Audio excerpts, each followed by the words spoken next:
Welcome to Building Microservices with .NET. My name is Julio Casal, and I'll be your instructor as you go through your microservices learning journey with the .NET platform. Before we move on to learn about microservices, I'd like to walk you through the client application that drives the requirements for the services built in this course, the high-level architecture of all the involved components, and what is covered in the current version of the course. Let's imagine a video game where the player will need to acquire a series of items to stay healthy, become stronger, and survive the multiple dangers that await him in his adventures. There will be a series of stores that will allow the player to purchase items like potions, antidotes, and even swords and shields.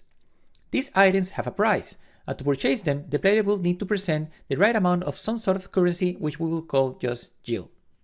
Once the player successfully purchases an item, it then goes into his inventory bag, where it will be available for him whenever he needs it.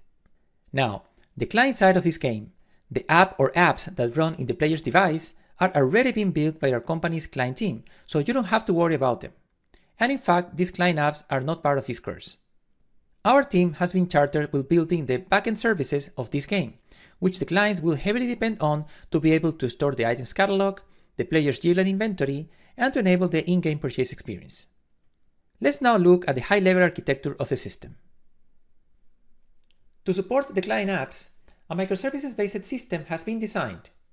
We call it the Play Economy system. Here we have identified 4 microservices: catalog, inventory, identity, and trading. Each of these services will have their own database that has no relationship with other databases and that are of exclusive use of the owning service. For inter-service communication, we will introduce a message broker that will allow the services to publish and consume messages asynchronously. All the authentication and authorization across the entire system will be handled by the identity microservice via the OpenID Connect protocol. There is also a front-end portal that makes use of all the microservices to enable multiple end-to-end scenarios via a friendly user interface. You won't be coding this portal, but you will get access to all its source code so you can build and run it in your box alongside your microservices. As you build the system in your local dev box, your clients will initially interact directly with the microservices and the portal. But eventually, as you move the system to a cloud environment, all communication will go through an API gateway, which will give you a lot of flexibility to make changes to the services without impacting the clients, and will let the services focus on their business while delegating cross-cutting concerns to the gateway. Finally, there are a few infrastructure components like logging, distributed tracing, and monitoring that all your microservices will interact with, and that will greatly help you troubleshoot issues and make sure the whole system remains healthy. In terms of the tech used for each component, all the microservices are built using .NET and ASP.NET Core. The databases are hosted by a MongoDB server, and the message broker is enabled via RabbitMQ. For distributed messaging, you will use the Mass Transit framework. OpenID Connect authentication and authorization will be enabled via the Identity Server framework. For the API gateway, you will use Emissary Ingress. And the frontend is a single-page React application. All the logs will be collected and centralized via SEC. Distributed tracing will be enabled via OpenTelemetry and Jagger. And for monitoring, you will use Prometheus and Grafana. Also, all these infrastructure services will run via Docker containers, which will simplify running everything in your dev box without installing additional tools. In the next lesson, you will download and install the first set of tools that you will need in your development box for the upcoming modules. In this lesson, you will set up the development environment that will be used across this course. Here are the tools required for this module: the .NET Software Development Kit, or SDK, which includes everything needed to build and run .NET applications; Docker Desktop, which has all the tools needed to run the multiple infrastructure services that we will use across the course; and Visual Studio Code, the lightweight but powerful source code editor that we will use to write, build, and debug our microservices code. A few of the future modules will require more tools, but for now this is all that is needed. Let's go through the installation of these tools and the overall setup of our development environment. Before getting started, just keep in mind that the pages that you will see for downloading the tools will likely look a bit different depending on your operating system and the versions available at the time that you're taking this course. But regardless, the overall download and installation process should be mostly the same. So let's start by going into the .NET SDK download page at .NET/download. And when you land in this page, you should be able to see right away the latest available version for you. In this case, at the time that I'm recording this video, that will be .NET 7. And not only that, you can see right away that it is detecting the operating system that I am running right now. So it is offering me .NET for Windows, which can be highlighted over here for Windows, and also on this button right here. Right, so it knows my operating system. So if by just clicking that button, it will get me the right version. Now, if for any reason you want to install or you want to download the installer for a different operating system, what you can do is just go ahead and click instead in this link over here, all the .NET 7 downloads. That will take you to a page where you can pick an installer for any other operating system.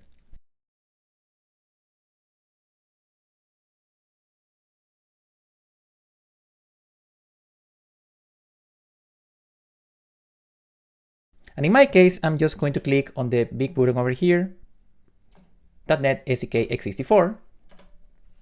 Click there, and that's going to go ahead and start the download of the SDK. Okay, so it just takes a few seconds for downloading, and then I'll go ahead and click on that to start the installer. It's right here, so I'll just click on install, and this should take a few seconds depending on your machine. So let's just give it a few seconds for it to complete. All right, so installation completed, and what we're going to do now is just close this screen, and I'm going to open my terminal to verify the installation of .NET, right? So I'll just go ahead and type here my terminal, click on terminal. Okay, so this is standard Windows terminal, and now all I'm going to do is just type .NET-info, and that should give me a list of information about what I have installed in my box. Like in this case, it is telling me that I have version 7.0.100 right here.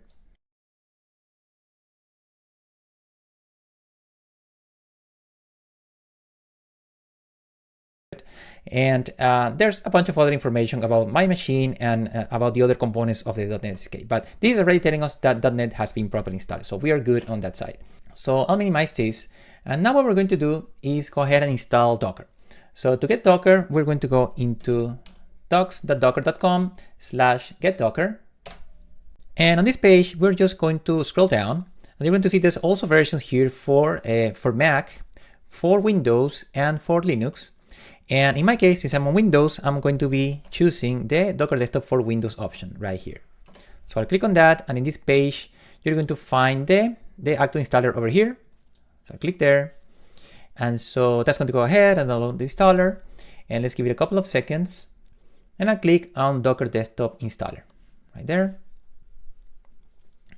And as you can see, the installer starts right away. All it's asking me for a few options. We're going to leave both of those checked. I'll click on OK. And this is going to go ahead and now unpack and install Docker in my machine. This can also take a few minutes or a few seconds. So I might just speed up the video at this point to not waste time.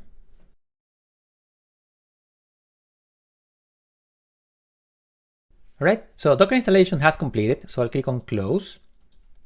And what I'll do to verify the installation is to actually first, of course, start Docker, because Docker does not start automatically, at least not after just installing it. It will start automatically the next time you start your computer, but not at this time. So what I'm going to do is just go to my start menu, and I'm going to look for Docker, and it's right there, Docker Desktop. So I'll click on that. Okay, so that's going to open up this UI, and it's also going to open up, as you can see on the right side over here, this Docker Desktop icon, which means that it started. It's animating. That animation means it's starting. And also I'll click on Asset right here, and that's going to open up this UI that can tell us what is the current status of Docker, right? So as you can see, it is currently starting. So let's give it a second. And there you go. It completed the startup. And then I'll just click on Skip Tutorial over here. Just skip tutorial. And then we get into this screen, and then you can tell that Docker is running because this section here is green, right? So the engine is running. We can also verify this in the terminal, in this terminal over here. Also, I might need to just close and open a new one just so that the environment understands that Docker is now running in the machine. So I'll just go ahead and open another terminal right here. And now I should be able to say Docker --version, and that will give me the current version of Docker in my machine, which right now it is version 20.10.21, right? So it's all looking good for Docker. Okay, so let me now minimize this and let me close that. And what we're going to do now is to install our third requirement, which is Visual Studio Code. So for that, I'm just going to go into aka.ms/VS Code. Okay, and in this page, just like with the .NET installation, you can see right here that it is already offering us to install the VS Code, in this case for Windows, because I have Windows. You might see something different depending on your OS. I'll go ahead and click on this big blue button. And that's going to go ahead and download VS Code. VS Code is actually very small. It's probably the smallest of all of these things that we have been installing right now. So I'll just click on that installer.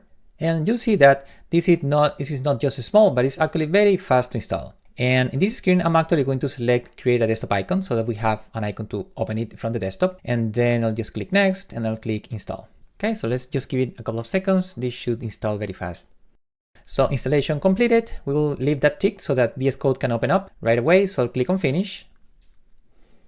And as you can see, the Visual Studio Code editor opens up right away, and we are ready to start using it for our microservices. So now we have the prerequisites installed, and in the next lesson, you will customize Visual Studio Code for C# development. Visual Studio Code is a lightweight but powerful source code editor that has built-in support for JavaScript, TypeScript, and Node.js, and has a rich ecosystem of extensions for other languages and runtimes. Since all the code that you will write across this learning path will use the C# language and will run using the .NET runtime, you will need to install the popular C# extension. So to install extensions, what you want to do is go into your activity bar on the left side, this one over here, and look for the extensions view via this extensions icon. You can click on that one. And this is going to show all the available extensions in the Visual Studio Code marketplace, of which there are really hundreds of them. And then what you want to do is just search for C#. And the extension that you want is usually the very first one on the list. And it is the one that is provided by Microsoft. And it says C# for Visual Studio Code powered by OmniSharp. So let's click on that one. And this is the extension that adds all the editing support needed for C#, including syntax highlighting, IntelliSense, find all references, and many other features. It also adds support for building and debugging .NET and ASP.NET Core applications in your box. So you have to make sure that you get this extension in your box to be able to do proper coding with C#. So I'll go ahead and click on install. And this may just take a few seconds, after which you will be ready to start coding in C#. Okay, so extension is ready and you're ready to code on C# with Visual Studio Code here. But let's also go ahead and enable a few optional settings to further improve your coding experience. So let's go to, let's first close this and let's close that. Let's go to File, Preferences, Settings. And here let's type place open brace on new line. And this is going to filter a few options here. And the ones that you want to enable are this one here, JavaScript format place open brace on new line for control blocks, and place open brace on new line for functions. These two settings will help you format your control blocks like if-else blocks and your functions so that when you open braces, the opening brace automatically goes to the new line. So you don't have to use this setting, but I find that my code reads much better when I use it. The next setting is, let me delete this one here, delete this, is format on save, which is this option right here, this first one. So I'll click on that one. So what this allows is to make sure that all your code for whichever file you're working on will be automatically formatted as soon as you save it into your machine. Right, so you save the file and it will get all the formats. So that would, again, it will help you make sure that the code looks way better without you having to do a lot of work across your lines. And the last optional setting that I will recommend you is this one in File Autosave. So as the name says, what this allows you is to automatically save whichever file you're working on without you having to do anything. So as soon as you finish typing your code, the file will be automatically saved to your machine. So I find that very handy to make sure that I never forget to save my files. So I'm just going to click on autosave, and that will enable the setting. The last thing that I wanted to show you here is the Visual Studio Code integrated terminal, which is the one that you're going to use to type a bunch of commands across this learning pad. So let me go ahead and close this settings tab here. And to open a terminal, what you can do is either go to View, Terminal, or you can go to Terminal, New Terminal, or you can use a few shortcuts. Like for instance, in the case of Windows, you can do Ctrl+, that will open terminal, or let me kill this. You can also use Ctrl+J and that will also bring up a terminal. So of course the shortcut keys will depend on your current operating system. Now as you can see, in this case, this has opened a terminal, a PowerShell terminal in my case, and that's because that's a default for Windows. But you can always go ahead and use this drop down on the right side. Right here, you can open up and you can switch to any other terminal that better suits your needs. So if you want to use bash, you can use git bash here, you can use a standard command prompt, or you can switch to even an Ubuntu-based terminal. So it's really up to you what terminal to use. In this course, we'll be using mostly a PowerShell because that's what I mostly like to use, but it's up to you to use whichever terminal fits better your needs. In the next couple of lessons, we will define the concepts of monoliths and microservices, how they compare, and which are their pros and cons. Before diving into microservices and their benefits, it is probably worth it to understand first what a monolith is, its benefits, and the issues it can present. To understand what we mean by a monolith, let's look at one way we could design our play economy system. We start with our desktop and mobile clients. Like we said, they need some sort of backend piece to enable the game experience. Therefore, we introduce a server component, likely hosted as a web server somewhere in the internet. As we go through the requirements, we identify a model that needs to take care of the in-game catalog of items. So we introduce a catalog model. Right away, we also perceive the need for a place to store these catalog items, which means it is time to introduce a database along with a table to store these items. We also identify the need to store the information about our players, and in general, any user of the system. So we bring in a users model, which we place in the same web server next to the catalog model. Also, since we already have a database configured for a web server, we decide to add tables for the users model in that same database. Next, we identify the need to store the set of items that the player has purchased. So we bring in an inventory model. And same as before, we place it next to our other models and add relevant tables to the same database. We also need some place to perform the actual purchase process. And since this involves both debiting yield from the player and granting items to him, we also know we will need to use some sort of transaction for this. So we introduce a trading model on the same server, and we will let it take advantage of the transactional capabilities of the database. Finally, we will need some way to secure the access to our web server, so that only players registered in the system can make use of it. So we bring in an authentication and authorization model, which we will abbreviate as AuthC. As with everything else, we will place it on the same server and make it use the same database. This system that we have just described is what we call a monolith, and more specifically, a modular monolith. In this system, all of our server-side capabilities are hosted together in the same web server, and they all use the same database. Likely, we also have the source code for all the models in a single repository. We build all the code base with a single build process, and we deploy everything together. Let's now look at the pros and cons of a monolith. Here for the pros and cons of a monolith. First, the pros. Convenient for new projects. Usually, when you're just getting started, a monolith is the best option since you can put all the source code in one place, including all common libraries. This lets you iterate quickly for a while. Tools mostly focus on them. Most IDEs are built around the concept of building a single application, which aligns pretty well with a monolith. There's great code reuse. Since all the code lives in the same repository, it is easy to reuse code across the multiple models of the application. It is easier to run locally. Being a single process, it is straightforward to have the full application running in your box, usually with a single command. Easier to debug and troubleshoot. When it's time to fix bugs, there's usually a single place to look for logs to find out what happened. You can also start a debugging session in your box to reproduce and fix the issue. There's one thing to build. A single command is usually enough to build the entire code base locally, And if using a continuous integration server, a single build pipeline will do the trick. There's also one thing to deploy. All the application models can be deployed as a unit with a single deployment pipeline. There's one thing to test end-to-end.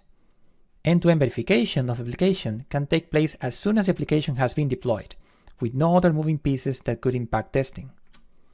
And there's one thing to scale. When the increased load demands more instances of the web application, there's only one app to scale. Same when the increased scale is no longer needed. There's only one thing to scale down. Now, the cons. Easily to get complex to understand.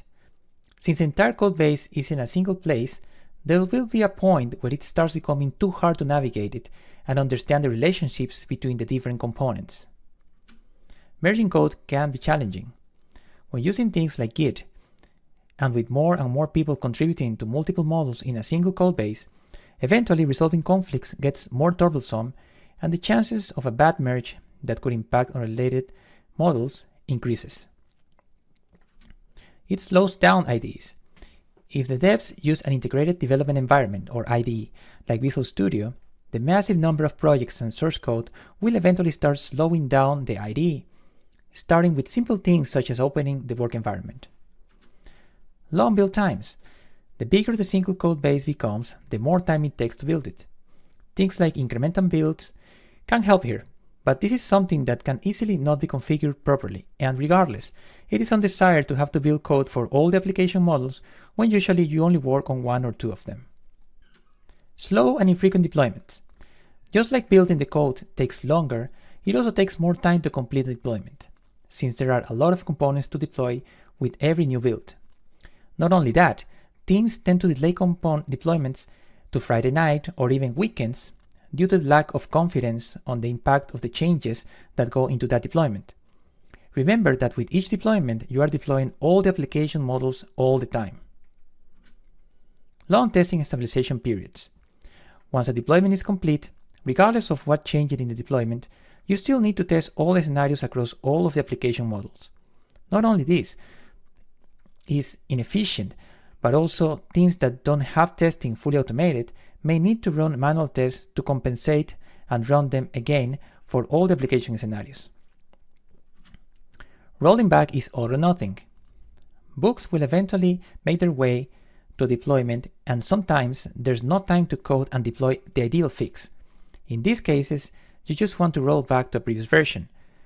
However, with a monolith, you will be forced to roll back the entire application, not just the faulty model, and once the fix arrives, you will need to redeploy the entire thing again, with all the associated testing and stabilization.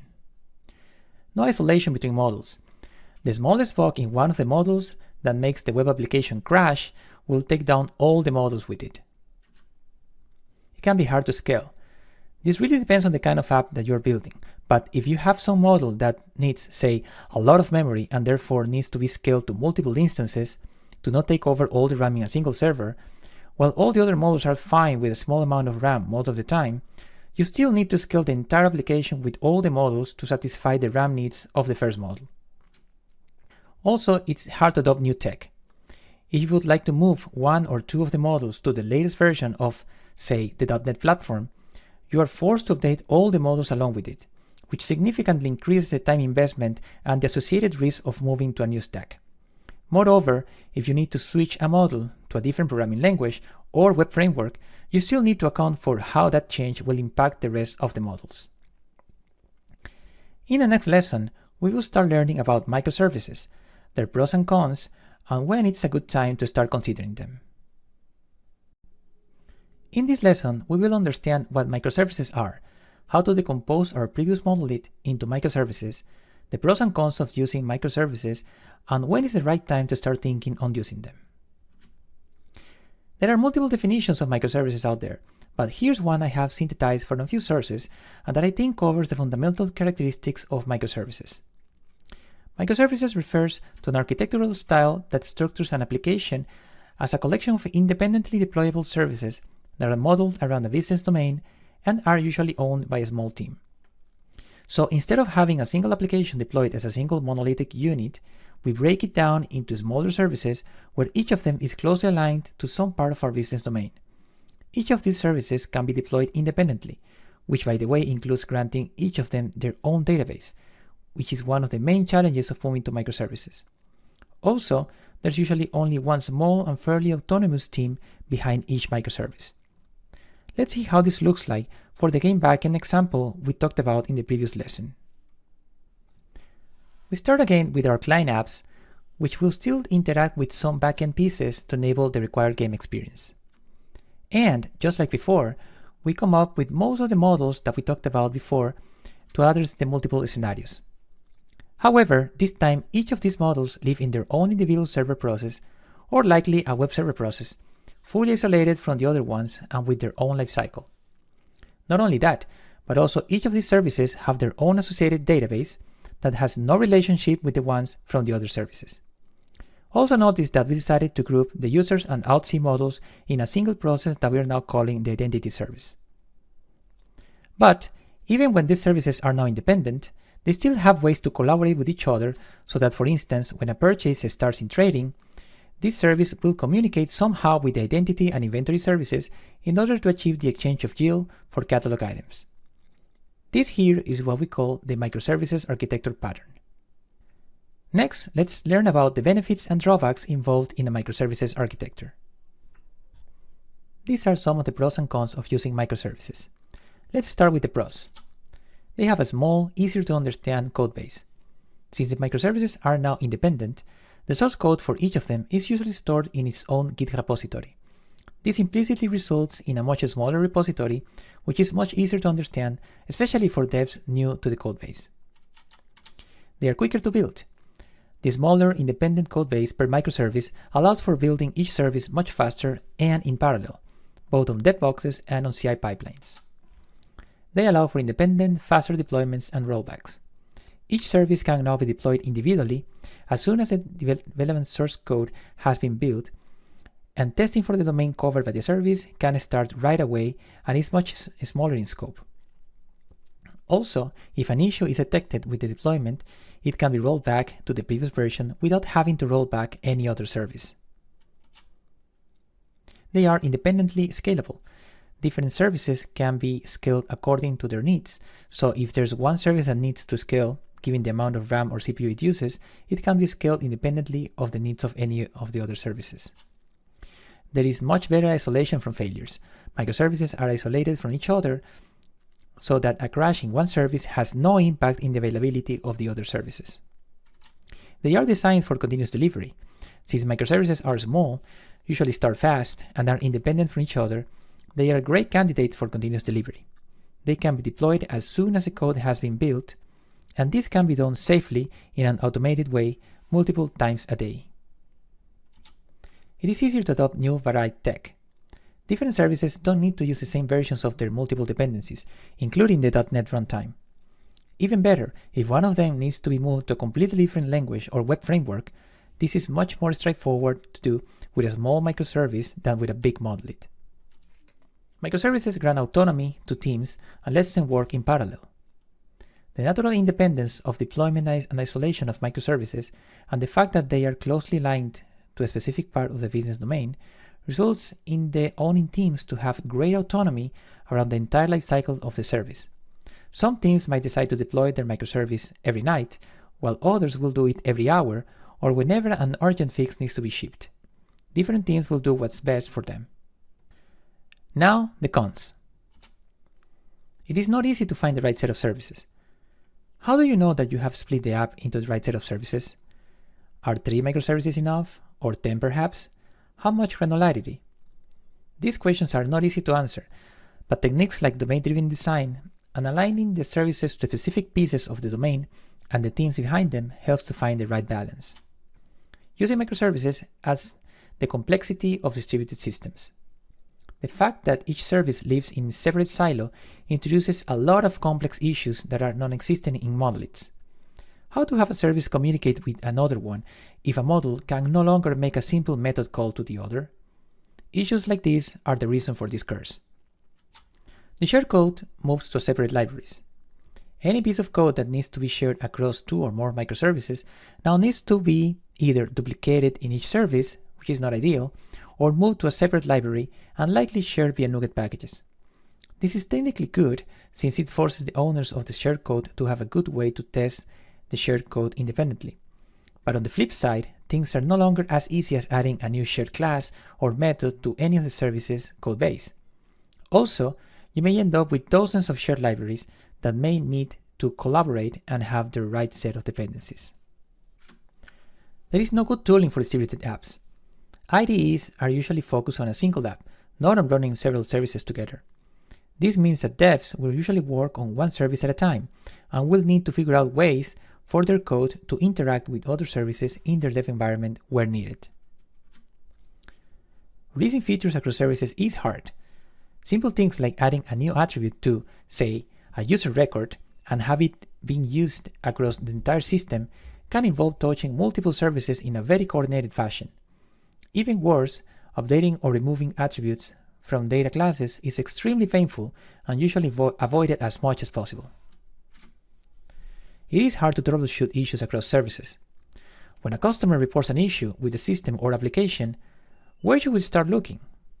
With features potentially distributed across dozens of microservices, you are forced to have a very good story around tracing issues across services to be able to quickly find out the root cause and address it. You can't use transactions across services. Since each service has its own database, atomic transactions that impact multiple tables are usually out of the question. How to ensure a purchase operation will both debit GIL from the user and grant it the relevant items when one of the involved services could unexpectedly fail in the middle of the purchase process? A few new patterns and techniques need to be introduced to properly handle these concerns. Finally, it raises the required skill set for the team. With each team fully owning the service, and since not all services will be built similarly, each team now needs to learn not just how to code features for the service, but also how to build it, deploy it, test it in isolation, diagnose it, roll it back, etc. Many times this also involves building a ton of automation and shared infrastructure to ensure teams can remain agile, building features, and not have to worry too much about all the other aspects. This requires a lot of investment. Let's close this lesson by understanding when you should start considering microservices. You should keep in mind that it is perfectly fine to start with a monolith and only later move to a microservices architecture. Your business domain and the set of requirements for your system might not be full flushed out by the time you need to start designing and building the system. Therefore, jumping into building multiple microservices from the start could not only significantly slow down the small starter team at a time when quick proof of concept are desired, but also you may end up building the wrong set of microservices with additional cost of having to restructure them later.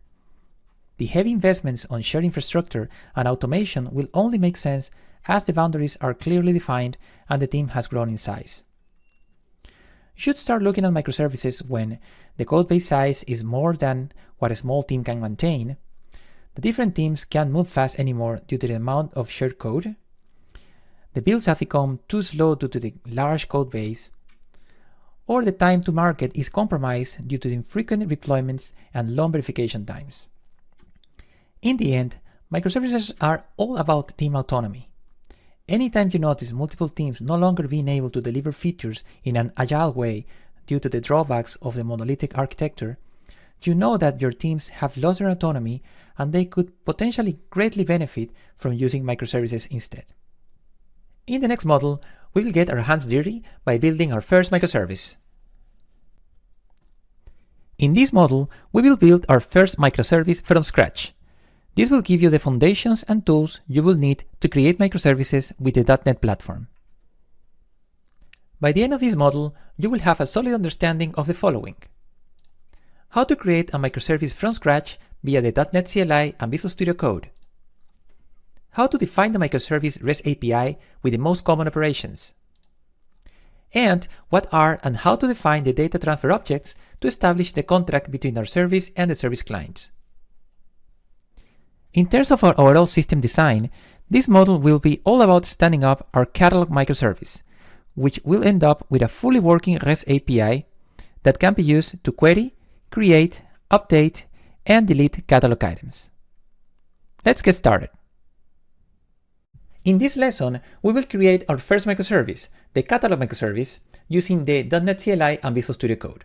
So here we are in Visual Studio Code in the Getting Started screen. And the first thing that we want to do is to create a folder or a directory to hold the files for our microservice. So to do that, what you can do is either select this link over here, open a folder right there, or you can go into File, Open Folder, and then that will do the same effect. So I'll just do the second one, Open Folder.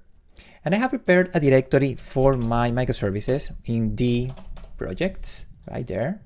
So I'll go to this directory and then I'll just say right click, new folder, and the directory is going to be called play that catalog.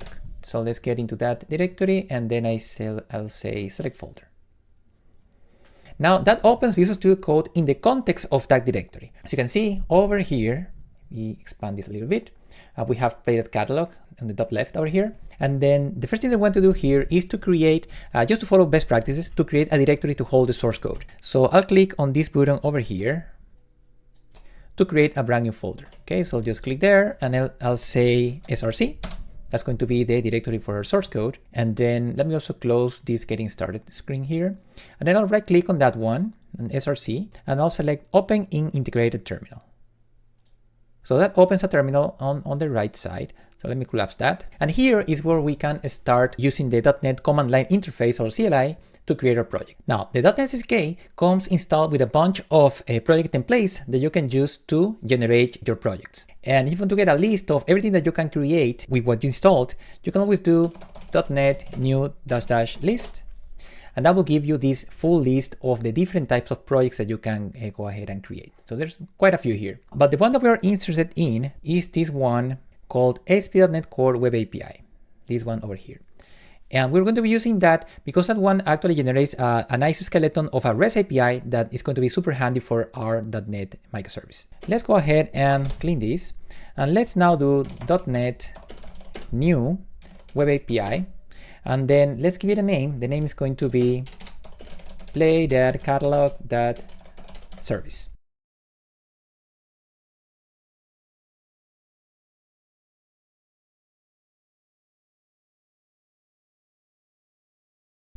So I'll hit enter and our project has been generated. So I'll go ahead and close this terminal. And if we go back into our Explorer view by using this icon on the left side, go to that view, we're going to be able to see all the files that just got generated under SRC. So we'll go into more details about these files in the next lessons. But for now, let me just give you a quick overview of what are these files for. The first interesting file here is going to be our play.catalog.service.csproc file. This will be known as a project file, and that one defines basic things about the project, like what type of project is this? Like, is this a web project, a Windows project, a class library, what kind of project it is? And also what SDK we're using of .NET. Right?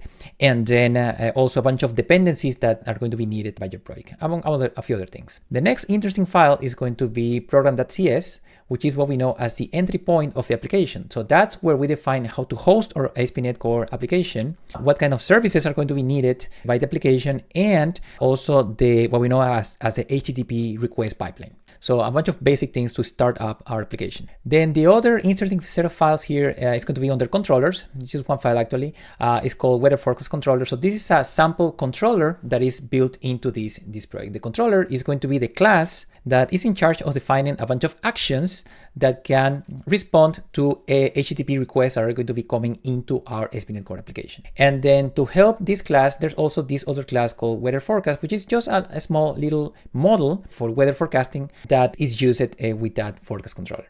We're going to actually get rid of these two files in the next lesson. We're not going to be using those. Another interesting file is under properties, launch settings.json. So that one defines a bunch of configurations for the project, but the most important one is going to be the ports where we're going to be hosting this application in our box for development. Then we also have app settings.json and app settings.development.json, which are files used mostly for configurations, to store a bunch of configurations for your application that you don't want to hard code directly into your C# code. Even things like logging levels for your application and a bunch of other things that you may want to configure there. Now, if I click into one of these C# files, like for instance, let me click on weather forecast. One thing that I want you to notice is that the OmniSharp server is going to kick in. And you can see this little file over here that says OmniSharp server is running. And you can see that this dialog popped up on the right side. It's asking us if we want to add additional files here. I'm going to say yes. And that is very important because those files are now showing up. Let me show you in this new VS Code folder right here. Okay, and that's a folder that Visual Studio Code is going to be using to define a couple of files named task.json and launch.json. And let me actually close this guy, which are used to configure the behavior of VS Code for building and launching our application. So task.json is going to define a bunch of tasks, including the build task. That is the one that we can use to build our code in VS Code. And launch.json defines how we're going to be start the application and start debugging the application also within VS Studio Code. Now, I also mentioned that the OmniSharp server started here. And let me point out once again that we have this little fire over here. So that's what we know as the OmniSharp server. And this is the component integrated into Visual Studio Code and provided by the C# extension that allows us to actually bring in all the C# functionality into a C#, including all the intelligence that you're going to be seeing that we use across this course. So you have to make sure that this is actually running. And if for any reason this is not running, what you can always do is just do Ctrl+Shift+P to open this command palette over here. And then you can always type OmniSharp restart OmniSharp, this menu, the second one over here. You click on that, it's so that OmniSharp is going to restart, right? So just take that into account if you ever have an issue with IntelliSense or something about the C# files are not working properly. What we can try to do now, before diving into the files, is to see if we can build and run our application right away. And so, yeah, let me collapse this and that. And I'll just, to open the terminal, of course, you can always go to terminal, new terminal, but an easier way to do it is by either doing the Ctrl+ combination, so Ctrl+ right there, that opens the terminal. Now close this. And another one, at least on Windows, would be Ctrl+J, that also will open this terminal here. Now I'm going to collapse this for a moment, and then let me clean this. And then let me switch into the play.catalog.service directory. And while being here, what you can always do is just run the command .NET build. And that's a simple command that you can use to go ahead and build your project right away. So this builds and make sure that everything compiles properly, right? All the C# files are compiled properly. And that is one way to build your code. The other way that you can use to build your code is by going into, and let me also clean this, going into terminal and then run build task. Okay, run build task. And that will go ahead, and that uses the integration into Visual Studio Code, that task.json file that we talked about. It uses that to go ahead and do this. But, and let me delete this. The more nice thing about this is that that also gives us a shortcut, Ctrl+Shift+P, at least on Windows in my machine, that I can use to do this just by using my keyboard. So I can do Ctrl+Shift+V, I'm doing that now, and it goes ahead and builds the code right away. Okay, that's kind of the fastest way to build your code in your box. Okay, so now we know how to build the code. So how do we run this application? So to run the application, what you can do also from the root of your C# project is do .NET run, hit enter, and that will go ahead and first it builds the code, make sure it builds, and then it starts the Kestrel web server to host your application in your box. And as you can see, it is being hosted in this occasion localhost at port 5299. That port was randomly assigned by the project template when we create the project, so you're likely going to get another port over there. You could browse at this point into your browser, into this location, and that's going to open up a page for our project, actually kind of a blank page, but it's going to open up something. But before doing that, let me show you another way to run your application. Let me do Ctrl+C here. Let me close this terminal. The other way that you can do this is by using this debug hub on this side, right here. This allows you to go more into a debug session. So not just running the project, but actually debugging it. And you can use, there's a couple of configurations. The one you want to use is .NET Core Launch. And you can click this arrow over there, or you can just hit F5. So I'm going to hit F5 here.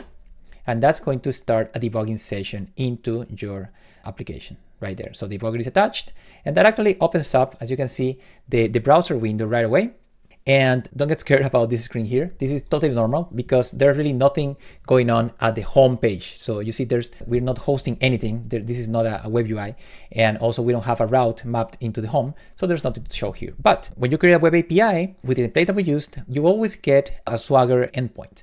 And that Swagger endpoint brings a UI. Let me show you this, /Swagger. You hit enter.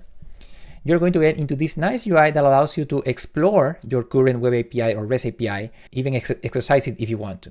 So for instance, if you open up here, this, you can get a little example of what to expect from this API, but you can also click on the try it out button over here. You can click on try it out, and then click on execute, and that's going to go ahead and right away it executes the API against your project, and you can get an idea of you can get the actual output of your API right there. So we'll be using this little tool here to exercise the different APIs that we're going to be creating across these next several models. So now we know that, let me close this and let me stop this. Now we know that we can build the project, and now we know that we can run the project, right? So this is looking good. And so in the next lesson, we will make a few changes into our project to prepare it for the future lessons. In this lesson, you will make a few changes to your catalog microservice project to prepare it for what's coming in future lessons. Each new version of the .NET SDK usually comes with a few changes to the corresponding project templates, which determine the files and structure you get when you create a new project. The projects that you'll see in the upcoming lessons were created using the .NET 5 project templates, which produce slightly different files than the ones that you'll see here. So, if we leave the project as it is right now, you might get a bit confused about the structure of the projects in the video recordings in the next lessons. So, to ensure you get the best learning experience across the entire course, we're going to make a few small changes so the project files look like the ones originally created for this course. And don't worry, you will still be using .NET 8 and ASP.NET Core 8 across the entire course, even if we don't use a few of the modifications introduced in the new project templates. But if you would like to re-enable these modifications in your projects after you have completed this program, I have included an entire module called Simplifying Your ASP.NET Core Code in the Resource Library in your student dashboard, where I go over all these modifications in detail. Please apply the changes explained in that module only after completing the entire Building Microservices with .NET program to make sure that you can follow along the content without any trouble. To start, please go ahead and download the play.catalog.service.start zip file that you'll find linked to this lesson just below this video. Inside that zip file, you'll find a modified version of your catalog microservice project with the correct structure needed to follow along in the next lessons. Now I have already downloaded that file over here, as you can see, and I'm just going to extract it. So extract all, I'll say extract, and I have the contents right here. So I'm going to go inside. And what I'll do now is I'll take a few of these files into our current catalog microservice project. So I'll take program.cs, startup, appsettings.json, and appsettings.development.json, nothing else. So I'll copy those, and then we'll go into projects, and let's go into play.catalog, src, play catalog service, right click here, and paste the files. We're going to be overriding 3 files, and we will be adding one new file, which is called startup over there. So before moving along, let's just go back into projects and let's get rid of this directory and file that we don't need. And now let's go back into Visual Studio Code over here, where we can now see the new files that we just copy pasted, right? So now let me explain what's going on with program.cs and how things work as our application starts. So like I said, program.cs is a file where we set up the initialization or the entry point of our ASP.NET Core application. In this file, we have a program class right there, which has one main method. And the purpose of this main method is first to create what we call a host builder, which is prepared via this call here to create host builder with some arguments that are coming from the command line. And then when we have prepared that host builder, we build the instance of that. Via that builder, we just create an actual instance of a host, an iHost, and then we go ahead and run the application via that iHost object. Now, what are we doing with this create host builder call here? As you can see down here, what we're doing is calling this a host class. We call into create default builder, which what it is doing is actually reading a bunch of configuration, what we call configuration sources, that can provide information at runtime for our application. So this involves reading either environment variables, command line arguments, values from appsettings.json, perhaps values from keyboard or from secrets from anywhere else, right? So we prepare a builder based on all that information. As you can see in this comment, there's a bunch of things that are being provided by that method. And then when we're done with that, we move on into configure web host defaults, which are defaults for a web type of application, a web application. And that includes things like the server, the orchestral server, like it says right here, how to configure that server for our purposes. Okay, among a few other things that are specific to web applications. Now, in our case, we're not doing really anything special. All we're doing is just saying, hey, web builder, you're going to be using this startup file, use startup. So that takes us to the startup file, right? And so what is that is happening in this startup class? Which in fact, if we just go back to Explorer, that's the new startup.cs file that we just added. So let's click on that file and let's see what's going on here. If we scroll down, we're going to find that, we have a startup class. This startup class is getting an instance of this object called iConfiguration, which is provided directly by the ASP.NET Core runtime. So they provide an instance of this object that includes all the information about runtime configuration values that are going to be using for our application. So this could be values like any sort of connection string that we may want to use, or any sort of environment variable that could be provided for us from the cloud or from anywhere else, or any specific setting that we need to define for our application that changes between environments and we don't just want to hard code into our code, right? Talk more about this configuration object later on. And so we're assigning that into this configuration property over here.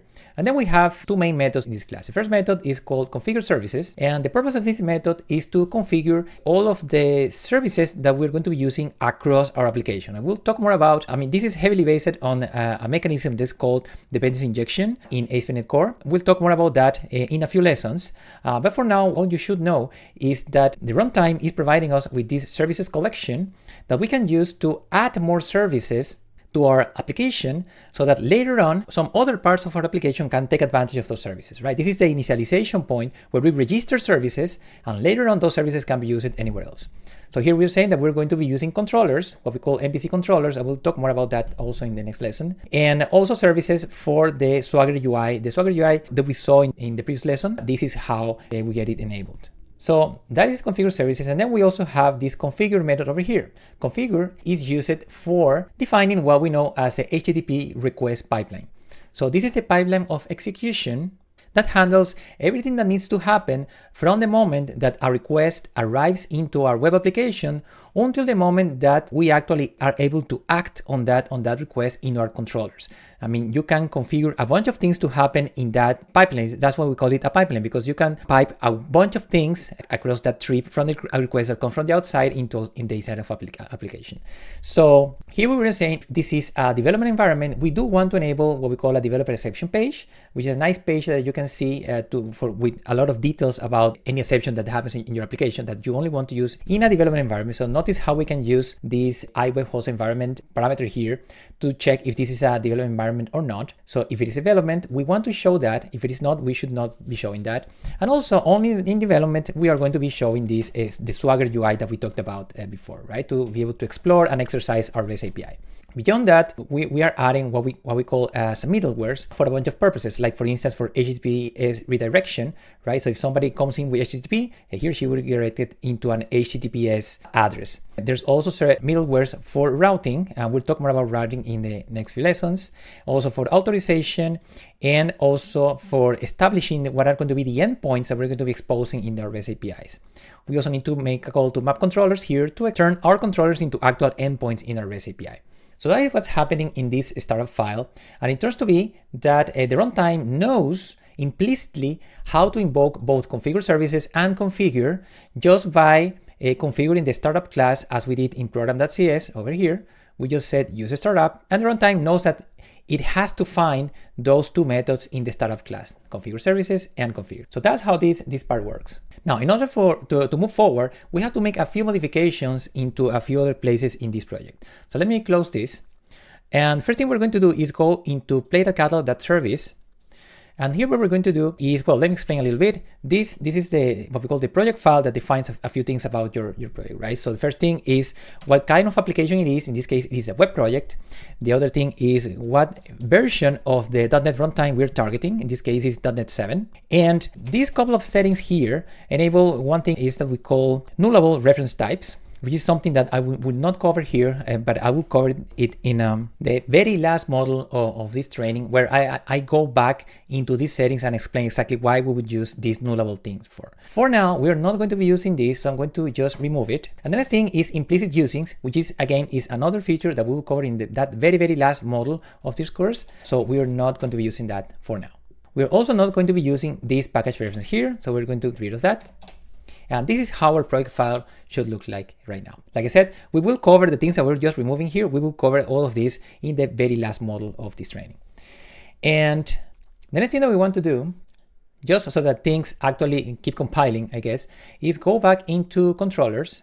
and into weather forecast controller. And here, since we made those changes in the project file, we're going to get a few complaints from the compiler here. So for instance, it is not able to resolve iLogger. So what I'm going to do is just use this little light bulb here, which I can click, and you can select the missing namespace. So this is just saying that you're missing some namespaces, so please add them. So I'll go ahead and add them. And also keep in mind that we're going to get rid of this controller soon, but let's just make sure that things are building before moving on. And also we have this enumerable, which again, you can use a light bulb, or what you can also do, and which is something I'll do all over the place in this course, is just hit Control dot in your keyboard. And that opens up this where you can say, okay, so I want to add system.collections.generic in this case, and that will bring in the missing using statement at the top. You can see it's right there. Okay, also it is not able to resolve enumerable, so I'll do Control dot, and I will use system.link. And also I'll do Control dot here to use using system for the date only and datetime types. And that resolves this file. This file is looking fine now. We also have a problem with weather forecast, so let's go over there. And we have a problem with date only, so let me click Control dot, and then let's use system here, and that resolves the problem with this file here. Also in this file, there is one warning about this summary property. It's complaining about a nullable reference type here. But like I said, we're not dealing with nullables in this at this point. We'll talk about that at the very end. So I'll just remove this question mark, and that will solve the problem for us for now. So that should be it in terms of the code itself. Let me just close all this. But we also have to change a couple of other things. So let's go into launch settings.json. And what we want to do here is to scroll down a little bit into this profile section. And here we're going to do two things. The first thing is we're going to remove one of these profiles. And by the way, this profile just defines a few settings about the executing application in our box when we're running in a development environment, what kind of additional behaviors we want to provide to that application that's running in our box. And one of those key behaviors is the application URL. So what is going to be the actual URL of this application in our box? In this case, we have two profiles, an HTTP profile and HTTPS profile. And so if we run things as they are right now, we will always be starting the application in only with the HTTP endpoint, right? At localhost 5299, like we did in the previous lesson. However, for this course, we will be doing all local development using HTTPS. So to do that, what we're going to do is just remove this profile here, this HTTP profile, delete, and that takes us back into the HTTPS profile. Now this profile, we're going to rename into the name of our service. Right, so instead of being called HTTPS, it's going to be called play.catalog.service, okay, which it really doesn't do really much. It's just a naming thing. There's not really actual effect of doing that. You might as well just leave it as it was. But the more important thing is this line here. This is the line that defines the ports that we're actually going to use. And in order to follow along with this course, what we want to do is a very specific couple of ports here. The ones that we had over here, these 7058 and 5299, were auto-generated when we created the project. What we want to do is use the following ports. For HTTPS, we're going to be using 5001. And for HTTP, we will be using just 5000. With this, we should be able to go ahead and start a project. So I'll just close this. And what I'm going to do is just hit F5 in this case to start kind of a debugging session. We should also open up the browser for us. Here it is. So that opens the browser. Notice that we are now at port 5001. Let me highlight that, 5001. But of course, we have kind of a problem here, right? So this is saying that, yeah, our connection is not private. And this is actually expected. So don't, if you're seeing this, don't fear, this is expected. And this is because we're using self-signed certificate provided by the .NET SDK. However, that certificate has not been trusted in my machine at least. So the browser is complaining about it. So I don't trust that certificate, that local certificate that you're using. So this certificate is totally fine for local development purposes. The only thing that we have to do is to actually trust that certificate in our box. So to do that, what we can do is the following. Let me just close this and then let me stop my application. And let me go into terminal over here. Let me delete this terminal and go back to this other terminal right there. And here, if you are either on Windows or Mac OS, you can execute the following tool to trust that certificate, which should be in your box. It's just not trusted yet. So the tool is .NET dev certs https -- trust. Okay, you hit enter. And that's going to prompt this screen over here. that is asking you to confirm that if you want to trust that certificate. Since this is for localhost and this is the ASP.NET Core certificate, this is totally fine. So you can go ahead and hit yes. And now that certificate should be trusted. If you are on Linux instead, this tool is not going to work. For as long as I know, it should not. I have not tried this in Linux, but I don't think it works. There are instructions in the Microsoft documentation site on how to do this on Linux. So please go over there and follow the instructions to follow this same procedure for Linux. Now that we did this, let's go ahead and hit F5 once again. So I'll hit F5. So this is going to start application once again, and let's see what we get. As you see, yes, we're still getting a not found page, but there is no more any kind of security issue, as you can see. The certificate is being trusted just fine. And as you saw in the previous lesson, we should be able to go into the Swagger page, right there. And the Swagger page is loading just fine, even if we are running now in HTTPS. Okay, we could even try this sample REST API, try it out, execute, and you can see that things are working as expected. You can see the list of weather forecast right there. All right, so things are working properly. Let me close this and let's stop this debugging session. Okay, and so at this point, we have the expected project structure for our catalog microservice, and we can move on to the actual development of the REST API for the catalog microservice. Now, just keep in mind that we will be doing this a similar exercise for every new microservice that we're going to be creating in this course. But for now, let's move on to the next lesson to create the REST API for the catalog microservice.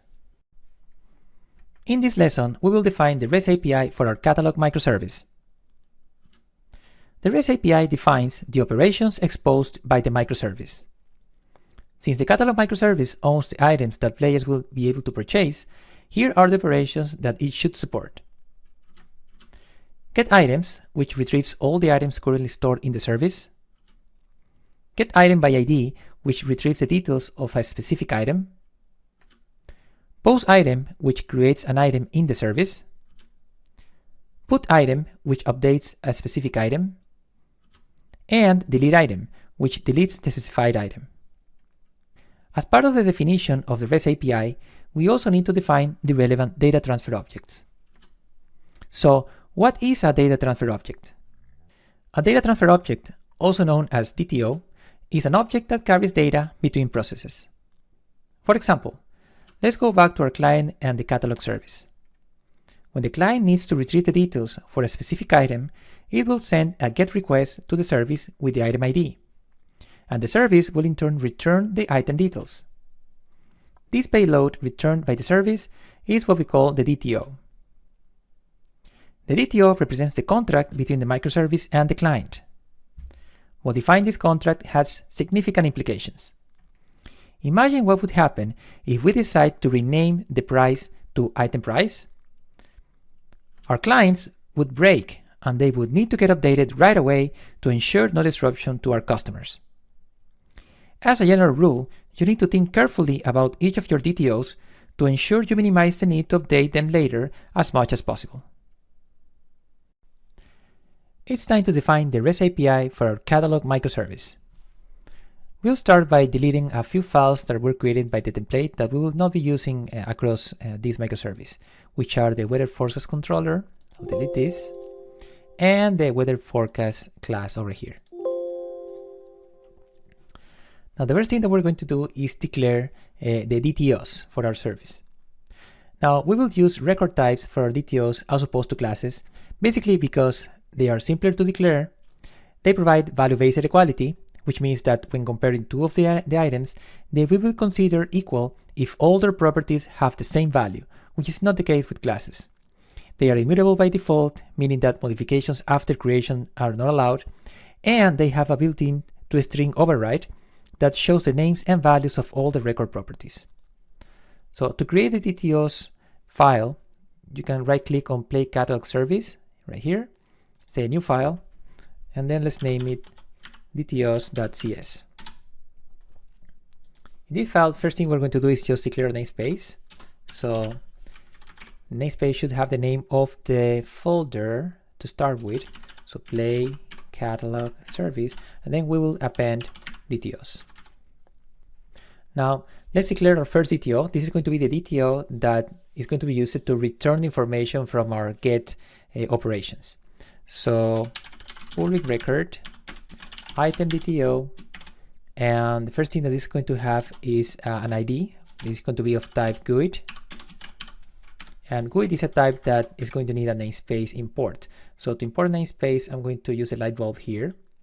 And I'll select using system, so that imports a namespace. And then we're going to declare a name, a description, a price, and a created date. Okay. Now the next DTO is going to be used for the creation of our items. So let's say public record is going to be named create item DTO. This DTO does not need an ID or a created date because both of them are going to be automatically generated within the service. So they don't need to be provided by the client. So we'll specify a name, a description, and a price. Finally, we're going to declare a DTO for updating an item. So public record, update item DTO. And this is actually going to have the same members as create item DTO, so I'm going to copy those. And it happens to be that right now they need the same members, but it could be in the future that they need different properties. So a good convention is to keep them separate, even if they have the same properties to start with. In the next lesson, we will add a controller to define our REST API operations. In order to add our API operations, we will need to introduce a controller, specifically a Web API controller. The controller groups the set of actions that can handle the API requests, including the routes, authorization, and a series of other rules usually needed in REST APIs. So to start, let's go to our controllers folder here, right-click, new file, and the name that we're going to give to this controller is items controller, since this is going to be the controller that's going to be managing our catalog items. So let's go ahead and collapse our navigation pane so that we have more space for looking at the code. Let's start by defining a namespace. The namespace catalog service controllers. Okay, and now let's define our class. It's going to be items controller. And so each of your Web API controllers should derive from controller base. And I'm going to import the missing namespace by doing control dot using Microsoft ASP.NET Core MVC. So you always want to derive from controller base, not from controller, but controller base, because this provides many properties and methods useful when handling HTTP requests, like the bad request, not found, and created at action methods, which we will be using in this and in future lessons. Now, you should always also add to each of your controllers the API controller attribute, so API controller. This attribute enables a series of features that improve your REST API developer experience, like for instance having model validation errors automatically return a 400 bad request error, or how to bind incoming requests into our method parameters. The other attribute that you want to add here is the route attribute. This one specifies the URL pattern that this controller will map to. For instance, if we use items here, that means that this controller will handle the routes that start with /items.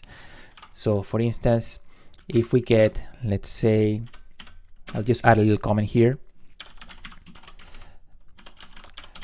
So we have localhost 5001, and if somebody navigates into items, that means that since the route specifies items here, that means that items controller is the controller that's going to handle that specific route.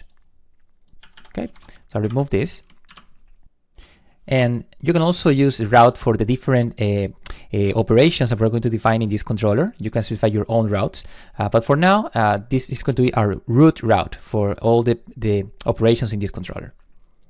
Now, since in this lesson we would like to focus on the REST API part of the microservice, we will not be interacting with a real database just yet. We will use an in-memory list of items that our API operations will interact with. And in a future lesson, we will introduce a proper repository class that will take care of interacting with our database. So let's start by defining this static list. So I'll declare probably static read-only. We'll make this list read-only because we will only allow to construct it, to create it or instantiate it during control construction time. And after that, there will be no need to modify the instance of this list. So it's going to be list of item DTO, because this is going to be the list that we're going to be returning when somebody requests the items from our REST API. So we want to specify the contract that we already defined for our items here. So item DTO, and then it's going to be named items equals new. And so let's see, we're missing some more namespaces here. Okay, so I'll do control dot again, system collections generic, and we also need our pay catalog service DTO's namespace.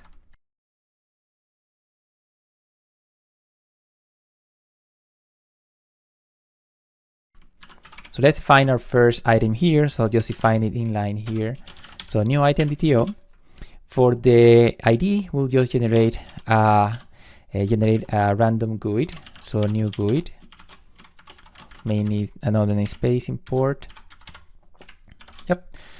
And for the name, let's name this one Potion. The description is going to be restores a small amount of HP. The price is going to be, let's say, 5. And for the created date, let's just do datetime of set.utc now. Okay, it's going to be the current time in UTC time. So let's add, I'll just copy this to add 2 more items.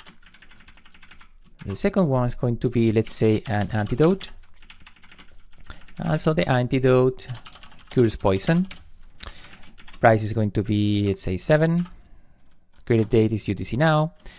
And the last item is going to be, let's say, a brown sword.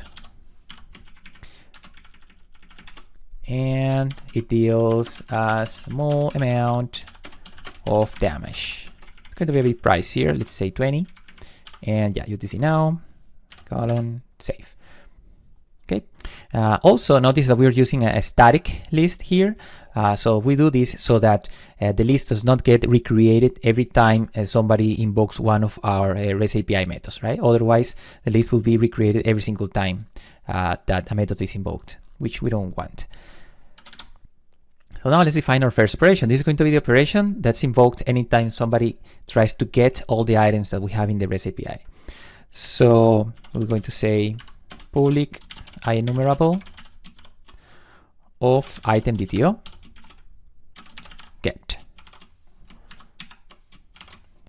get.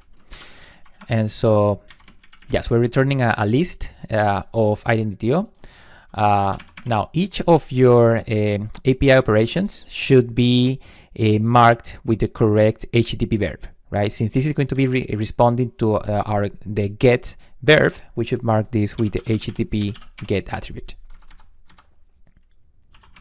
And then for this method, really it's super simple. We only need to return the current list of items, right? So we just return items. So that's our first get operation. The next one is going to allow us to return one specific item. So we'll name it public item DTO get by ID. Okay, and then we're receiving the specific ID as a GUID. And just like we did before, we need to decorate this with the HTTP get attribute. But here we also need to specify what part of the route that the user specifies is going to map to that ID. So in this case, we do that by specifying ID here. Okay, so that means that if somebody comes with, and I'll put it here, so somebody does a get, it's a little comment here, does a get into our items route, and then they specify some ID like 1, 2, 3, 4, 5. that 1, 2, 3, 4, 5 is captured as the ID in the HTTP get route, and that's mapped into the ID parameter over here. Okay, so the route would look more like, in a more generic case, it's going to be /items/ID. And so to do this, the only thing that we have to do is just find the correct item in our list. So we'll say var item equals items where, and for this I'll need control.system.link.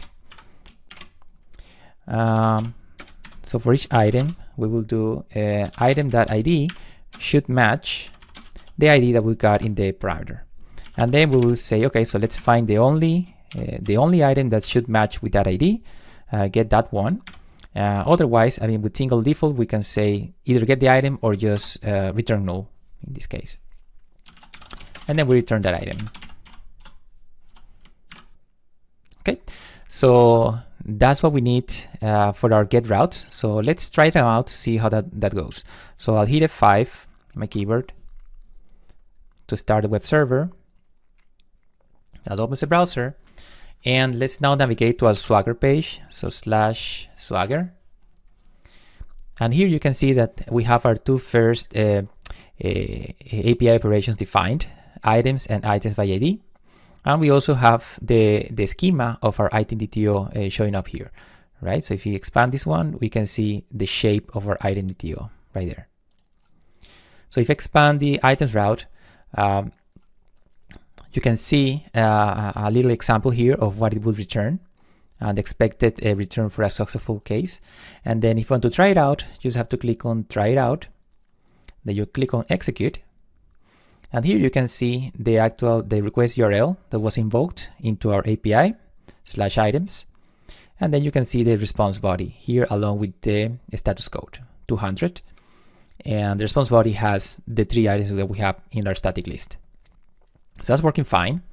And let's say that we want to try the other operation where we have to specify an ID. So I'll just copy the ID of one of these. I'll collapse this for a moment. I'll expand the other one. So this one expects an ID as parameter. So I'll do try it out. I'll paste the ID here and then I'll click on execute. And just like before, it will go ahead and use the items route, but it will append the ID of the item. And as you can see, we got a 200 OK, and we got in the body, we got the actual the body of the item that it was retrieved. Okay, so that's working fine. So let's now add a method for creating an item.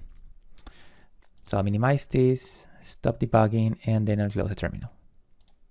Okay, so to create items, we're going to be using the post HTTP verb, and let's create a method for that. So it's going to be public action result. Now the action result type, so this one allows us to return a type that represents one of the several HTTP status codes, like 200 OK or 400 bad request. But it also allows us to return a more specific type, like a DTO type if we need to. So we can return different types depending on what we have available. So let's see how we're going to be using this. So action result of type item DTO. And this is going to be named, let's just name it post for now. And then here is where we're going to receive our create item DTO contract, right? So that in that way we enforce that whoever calls this API has to follow our contract for creating items. So create item DTO. And this one has to use also the correct HTTP verb. It's going to be HTTP post. And then for creating an item, we will just create it inline here. So I'll just say var item equals new item DTO. And we'll assign a random ID here, just like we did with the list. You do it. And then we will say for the name, we'll say create item DTO.name. For the description, that description. For the price, create DTO.price. And for the create date, again, date time of set UTC now. So that's the item, and now that we got it, we will just say items.add to add the item to our static list. Finally, we're going to return the type created add action, which is derived from action result. So this is going to be used to say, hey, so the item has been created and you can find it at the following route. Which route is going to be it? Well, it's the route with the name, so name of get by ID. So this means that the caller will be able to find, we're going to produce a header in the response that includes the exact route of the item as provided by the get by ID operation over there. We will also provide the ID of the created item as an anonymous type here. So it's going to be ID equals item.id. And lastly, the actual body of the response, which is the entire item. Right? So that's ready. I'll do F5 so we can try that out, see how that goes. Okay, back here, I'll just close this one. So back into the previous tab, I'll do F5. As you can see, now we have the post operation listed here and the create item DTO listed at the bottom. So I'll go for post, I'll expand this, and to try it out, I'll do try it out. And so here's where we can create a new item, right? So let's figure out some new item to create here. Let's say we're going to create a high potion. And so this one is going to restore a medium, restores a medium amount of HP. And the price is going to be, let's say, 9. Okay, and so now I'll do execute. As you can see, it invokes the same route, but in this case, it was with a post verb. Post, and yeah, so we got 201, which means created at route, created at. Here's a response body, so the entire created item, including the auto-generated ID over here.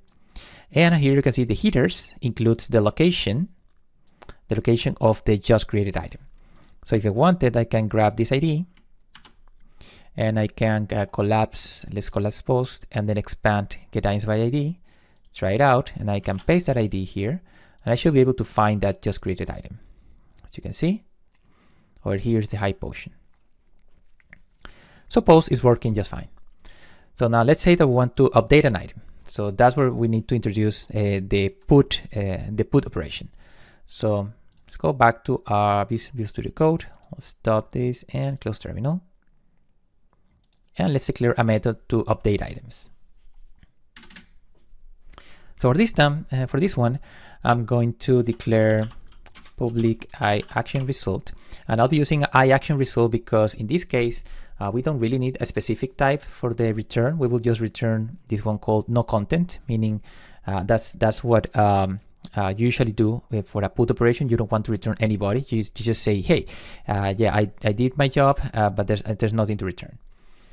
So it's going to be named put. So we want to receive the ID of the item to update, and we will use the update item DTO contract to receive the new payload or the new information for this existing item. So update item DTO. And we also have to specify the proper verb, so HTTP put. And just like we did with the get by ID, we have to specify what part of the route is going to be used for the ID parameter. So just like before, it's going to be ID. Okay, so once again, when somebody comes with something similar with get items by ID, somebody comes with not get, but put items / ID and some body, then this is the operation that's going to be honoring that route. So how do we implement this? So the first thing that we want to do is probably find the item that we're going to be updating. So what I'll do is I'll just say the existing item is going to be from our items list. Items list where item.id is the ID that we distributed the parameter, and then again singular default, right? So if you have it, we'll find it right there. Now that we found the item, we're going to update it, and to update it, we're actually going to do at this point is just clone it into a new item with the updated values. So we will say updated item is going to be the existing item with the name that is going to be update item DTO dot name, description update item DTO dot description, and price update item DTO price. Okay, so that creates a clone of the existing item and into updated item, and that's the one that we're going to be updating into the list. Okay, so now what we'll do is we're going to find the place in the list that that has the item that we need to update. So to do that, we're going to say, so the index of that item is going to be in the list, find index,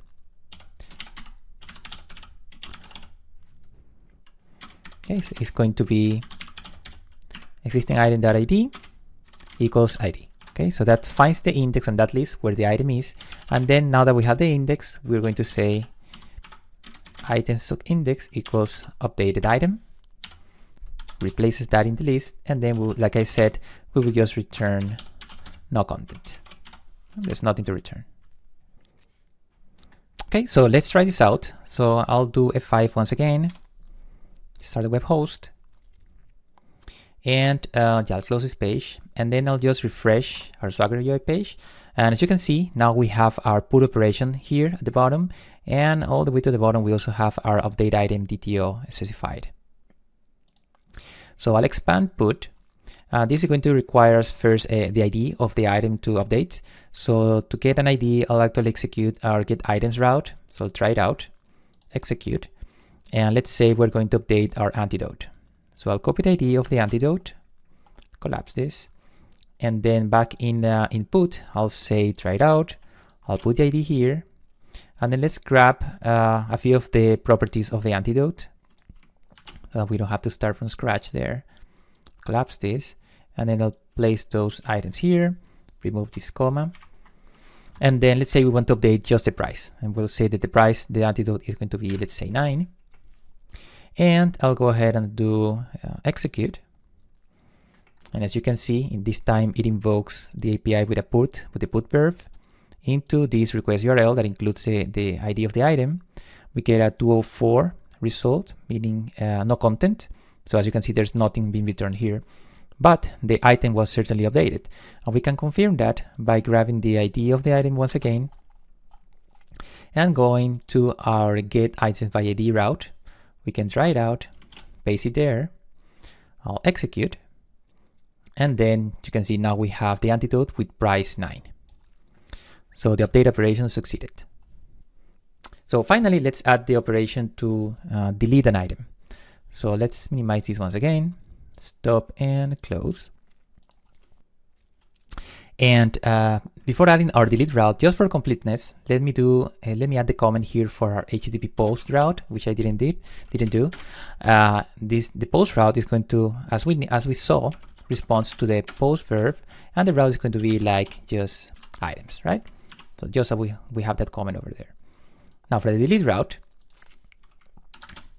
we're going to be using a method that is also be returning a action result, just like in the put case, because we're going to be returning no content here also, and it's going to be delete, and we're going to receive, the only thing that we need to receive here is the ID of the item to delete, and we also have to respond to the HTTP delete verb.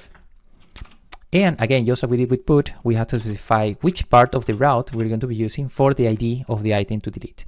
So that's going to be ID once again. And here, just like we did with update, we need to find the index of the item to delete. So I'll copy that line from put, copy that into here. Okay. And so once we found the index of the item to delete, we're going to say, okay, so from the list, remove at, and we'll say index. So that removes the item at that index location, and then we will just return no content. So again, for completeness, let's add a little comment here. So when somebody comes with the delete verb and says /items and then /some ID, this is the method that's going to be honoring that deletion. So to try it out, again, I'll do F5. Okay, so back in Swagger UI, I'll refresh the page. And as you can see, now we have our delete route, our delete operation showing up here. And so I'll expand that. So we need an ID to delete. So let's actually execute our get items route, try it out, execute, so we can pick something to delete. Let's actually delete this antidote once again. So let's copy the ID of the antidote. And so I'll go back to delete, try it out, I'll paste that ID, and then I'll hit execute. And as you can see, now we're using the delete verb, invoking the API with delete. Here's the URL of the item that needs to be deleted. And we got a 204, no content. So as you can see, there's nothing returned, but the item should have been deleted. So if I go, I'll collapse this and I'll go back again to our get items route. I'll do execute again. And as you can see, the item, the antidote item has been removed. It's not here. So delete succeeded. So yes, our REST API seems to be working just fine. However, you can try querying for an item that does not exist, an existing item, or perhaps creating an item that does not have a name. What will happen in that case? So we'll need to do something about those situations. In the next lesson, we will see how to properly handle these kinds of invalid inputs. Let's try a few of the unexpected scenarios that our microservice REST API could face from time to time. So I have our catalog project open here, and I'll just do F5 to start a web server and go to our Swagger UI page. So here we are in the browser. I'll go to Swagger. And let's start by getting the full list of items as we have them right now. So I'll open our get items operation, try it out, click on execute. And here are the 3 items that we have available right now. So let's say I want to query for one of these items, the potion. So I'll copy the ID of the potion. I'll close this. And then I'll actually go to our get items by ID operation. Okay, so I'll do try it out. I'll paste ID here. But I'm actually going to flip one of the characters here. I'll flip this 1 to 2. So this is an unexisting item. We don't have that available. And I'll click on execute. See what we get. So what we're getting is a 204 result, right? Which is not expected. When an item is not found in the REST API, the expectation is that you would return 404 status code or not found. So let's see what's actually happening back in Visual Studio Code. See where we're getting this. So I'll put a breakpoint in over here in our get by ID operation, and then I'll go back to Swagger. I'll try this again. So I'll hit execute, and here we are, Visual Studio Code. So we try to find the item, and of course the item is null. We cannot find it. Okay, so what can we do about this? Let's see. I'll just stop debugging here, close terminal. And so really the fix is fairly straightforward here. What we would like to do is just check that if the item is null, we will go ahead and return not the item, but we would like to return the not found action result. However, of course, IntelliSense is complaining here because not found does not convert into item.to here, right? So here's where action result becomes super useful.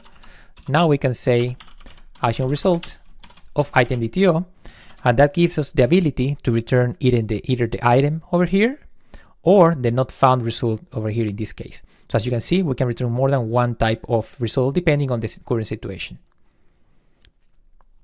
So let's try that out. I'll hit F5 once again. I'll remove this breakpoint first, and then I'll hit F5. Okay, so here we are again. I'll just copy this ID and refresh the entire page. Should still be a not found item, so get items by ID. I'll click on try it out. I'll paste that ID here, and I'll hit on execute. See what we get.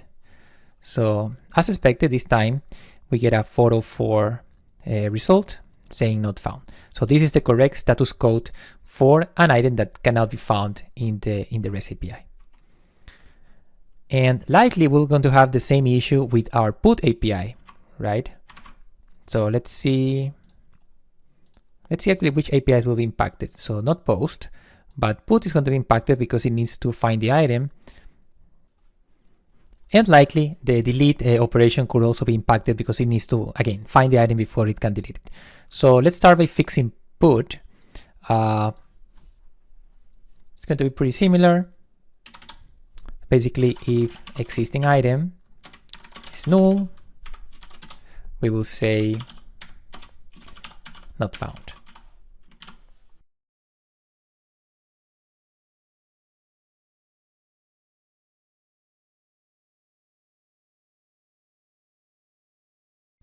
Okay, so that will do it for put.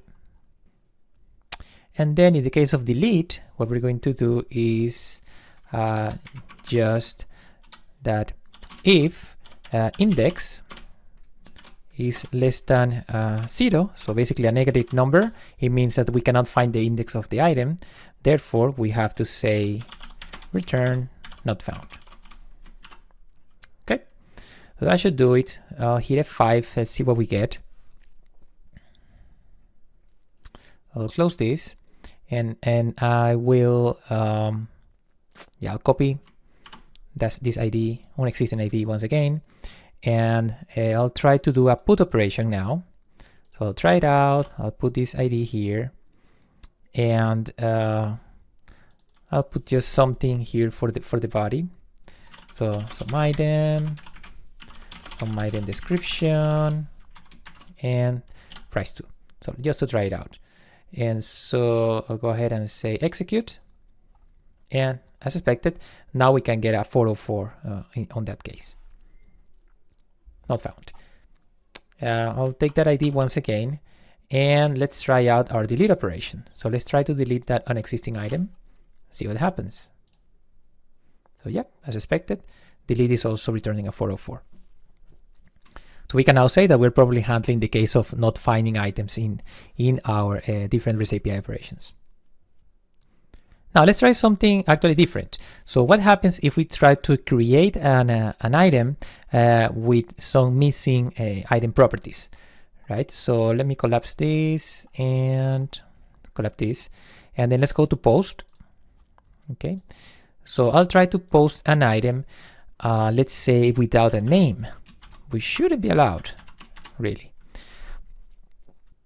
And let's say that this was really for our high potion, which the description would be restores a medium amount of HP, and that price was 5, right? Perhaps 7. And so let's try to create an item with no name. So go ahead and hit execute, go down, and 201, meaning create that action, so it actually got created. But look at this, the name is null. And if we try to query for that item with this ID, so let's do get by ID, try to query for it, execute. As you can see, the item is now in our collection and is with a null name. And not only that, let's see what happens if we try to create it with a negative number, right? So not 7, but let's say -7. What happened in that case? So let's do execute, and again it got created to 201, and then now we have this other ID, and so now this item actually has a null name and a negative price. So this is really bad. So what can we do about this situation? Let's go back to Visual Studio Code. Let's stop and close. And then I'll expand our navigation pane again. So what we can do is actually do some model validation, right? So back to the DTOs, we need to introduce a couple of attributes to properly validate the inputs here.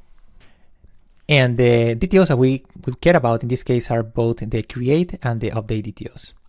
So what we can do is, let's say for the case of the name, if the name is always required, what we can say is just add this attribute here called required, which might require a namespace import, system component model data annotations, import, and that makes it so that name will always be required anytime somebody uses this create item DTO.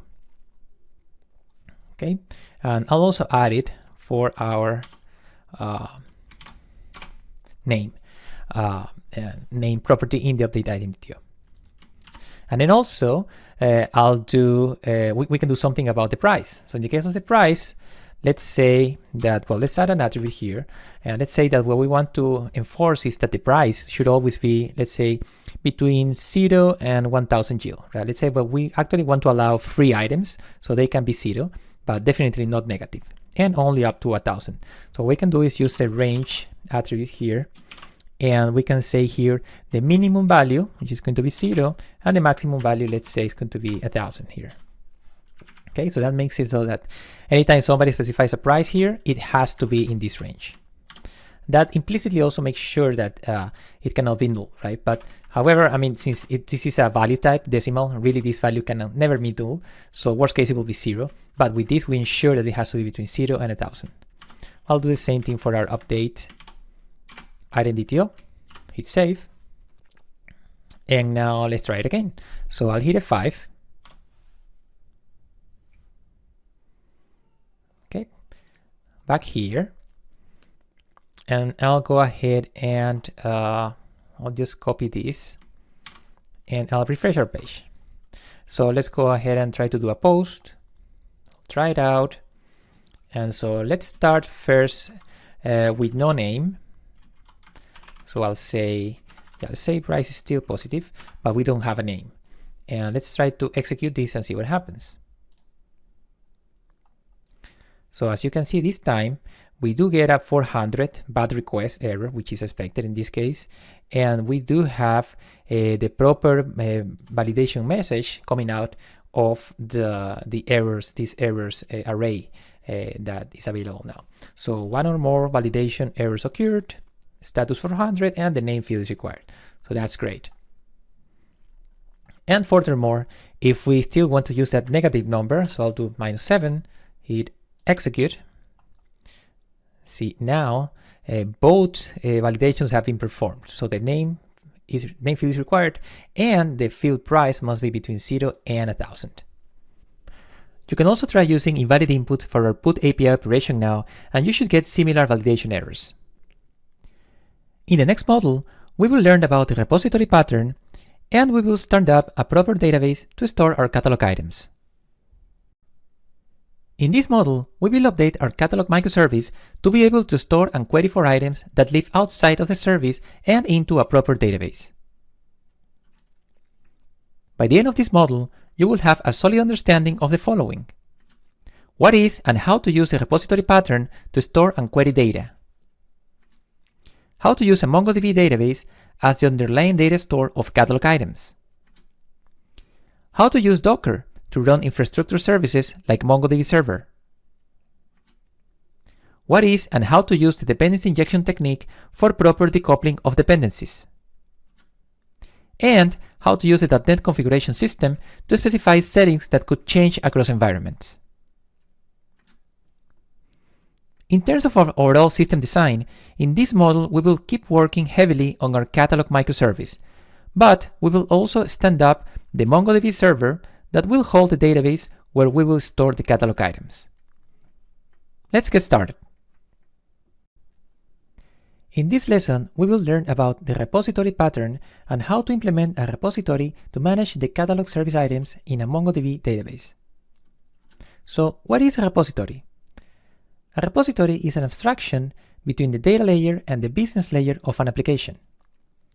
To understand why you may want to use a repository, let's say that today we have the application logic of our service talking directly to our MongoDB database.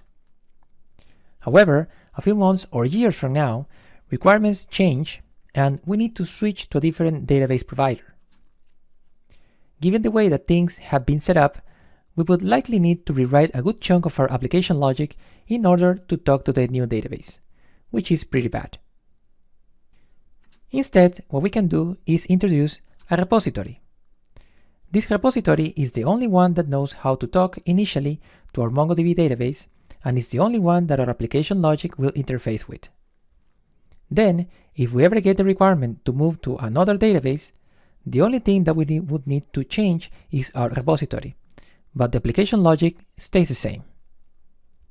So, the repository pattern is important because it decouples the application logic from the data layer and minimizes duplicate data access logic across our service. We will be using MongoDB as our database of choice for all the microservices in this course. MongoDB is a document-oriented NoSQL database which stores data in a JSON-like documents with dynamic schema. We will prefer a NoSQL solution as opposed to a relational database for our microservices because we won't need relationships across the data because each microservice manages its own database. We don't need ACID guarantees, where ACID stands for atomicity, consistency, isolation, and durability, which are properties of database transactions that we don't need in our services. We won't need to write complex queries, since most of our service queries will be able to find everything they need in a single document type. And we need low latency, high availability, and high scalability, which are classic features of NoSQL databases. Let's go ahead and implement our items repository. Before implementing our repository, we will need to decide which is going to be the class that represents the objects that will be managed by the repository and that will make their way into our database. The class that we use for this should not be confused with our DTOs because we want to have the freedom of updating how we store the items in the database at any given point, regardless of the contract that we will need to honor with our service clients. We will then give the name of entities to the classes that our repository uses.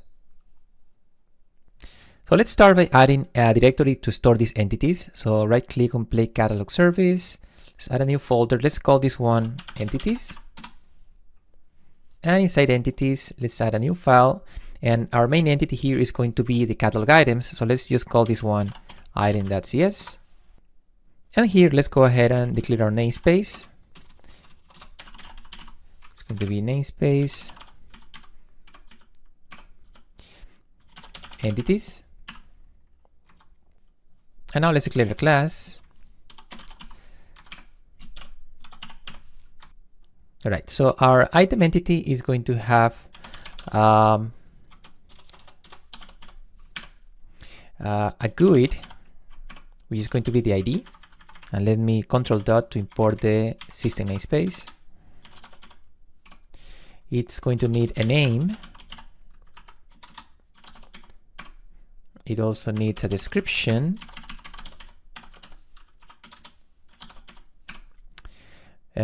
We also need a price.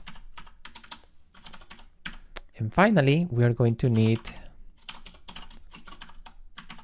a datetime offset that's going to be the created date. Okay, so now it's time to actually add a repository. But before doing that, we're going to need a NuGet package, the MongoDB driver NuGet package, because this is the one that's going to allow us to actually interface with the MongoDB database. So to do that, I'm going to do Ctrl-J in my keyboard to open the terminal. And I'm going to switch to the directory where we have the catalog service. So that will be the catalog service. And so then I'll just do .NET add package MongoDB.driver. So this will bring in a bunch of libraries that we're going to be using for interacting with MongoDB. So, and you can confirm that the package was added if you click on Play Catalog Service, csproc, you'll see that we have that new library right here. Okay, so now let me just close this terminal. And now we can actually create a directory for our repository. So I right click, play catalog service, new folder, repositories. And in this folder, I'll create a new file.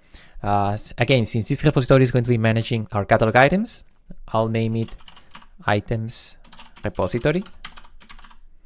That's yes. And at this point, I'll just close this navigation pane so we get more space. Let's add a namespace. It's going to be repositories. And the name, like we said, public class items repository. Okay. In order to be able to interact with MongoDB, we're going to need a few class level variables here. The first thing that we're going to define is actually a constant. We're going to name it collection name. Collection name. Which is going to be, the value is going to be just items. So the collection name represents the group, a collection represents a group of objects in MongoDB. Similar to as in a relational database, you will have a table. In MongoDB, you have a collection. Okay, so the collection that we're going to store all these items in MongoDB is going to be named items in our case. Now we're going to define the variable that's going to hold the actual instance of this MongoDB collection. So let's name this one read-only I Mongo collection of item DB collection. Okay, so I'm going to need to start importing namespaces here. So control dot to import MongoDB.driver and control dot to import play catalog service entities. Like I said, DB collection is the object that represents our actual MongoDB collection. We'll add one more class level variable here to represent the filter builder that we're going to be using to build the filters to query for items in MongoDB. So let's declare a filter definition builder of type item. Let's name it filter builder. And we can get that from builders of item filter. Now that we have that, we can go ahead and declare the constructor of this repository. So public items repository. And here what we want to get is to actually construct the instance for DB collection. But before we can do that, we have to start by using the Mongo client class, which is the one that you can use to actually connect to the database. Here's where you declare how you're going to connect to MongoDB. So we're going to say Mongo client equals new Mongo client. And here's where we can specify the connection string to connect to MongoDB. For now, we'll just declare this connection string right here in plain text. But later on, we'll move this connection string to a more suitable place. So it's going to be MongoDB localhost 27017. Also, in a future lesson, we will learn how to actually stand up that MongoDB server so that it actually lives in localhost 27017. Now we're going to declare the object that represents the database, the actual database where these catalog items are going to live. So database equals Mongo client get database. And then the name that we're going to give to this database, since this is the catalog microservice, the name is going to be just catalog. Finally, we can get an instance for DB collection, and we can do that by doing database that get collection of item, and then we give it the collection name that we have already declared. Okay, we'll be using this DB collection object for a few operations in a moment. Now, for our repository public methods, we will be using the asynchronous programming model. This will avoid performance bottlenecks and enhance the overall responsiveness of our service. To take advantage of this model, all of our methods will become asynchronous by returning async task and by using the await keyword anytime they interact with the database. We will also use the async suffix on all the methods to surface the fact that the methods are asynchronous. Okay, so the first method that we're going to implement is the one that's going to be able to return all the items in the database. So let's name this one public async task of I read only collection of item get all async. Okay, so I'm missing a namespace here. So like I said, we need to return task to make this method async. And I'm also using I read only collection here because really the expectation from the point of view of the consumer is that we're going to provide a collection of items that the consumer should not need to modify. So this is a collection that should only be read, right? So this is a good API pattern to follow. How to await this collection of items? So basically we can do return await DB collection, then we can do find, the find operation. And here, since we are not going to really provide any filter because we want all the items, we can just say filter builder.empty to list async, to convert that list into an asynchronous list. And then, yeah, that will give us all the items in the database. Okay, so let's now declare a method that we can use to get one specific item from the database. So I'm going to declare public async, again, task of item in this case. I will name this method getAsync. It's going to receive a GUID. It's going to be the ID of the item, and I'm going to import the system namespace for this. Okay, let's scroll down a bit. And then to be able to query for this item, we need to create a filter. So I'm going to declare a filter definition of type item. So let's name it filter. And then we're going to use the filter builder to say that we want to build an equality-based filter, where we're going to receive this entity object, where the entity.id should match the ID of the parameter that we just received. Okay, so that's how you can build a filter to find one of the items based on ID. And then we can just say return await DB collection find, then we provide the filter, and we'll say we want to get the first item that we find. So we're going to use first or default async in this case. So that will find the first item in that collection that matches that filter. Let's now add a method to be able to create an item into the database. So to do that, we can define public async task, create async, receive our item that we're calling it an entity here. And the first thing we're going to do is a quick check to make sure that that receive parameter is not null. So if entity is null, we're just going to throw an exception, argument null exception, and we're going to name give the name of our entity parameter. Okay, and then to create the actual item is as easy as saying await DB collection insert one async, and then we provide the entity. Right, so that will go ahead and create the item into the database. The next method we're going to implement is the one to update an item, existing item into the database. So to do that, I'm going to declare public async task update async. Notice that both create and update are not returning really anything. So the expectation is that we either just insert or update the item, but we're not going to return anything back to the client. Here we're going to receive the item to update. Let's call it entity. That's the item to update. All right. And just like we did with create, let's do a quick check, make sure that we're not getting a null value here. And now we're going to build our filter definition to be able to find that item. And I'm going to copy the one from getAsync just because it's a very similar filter.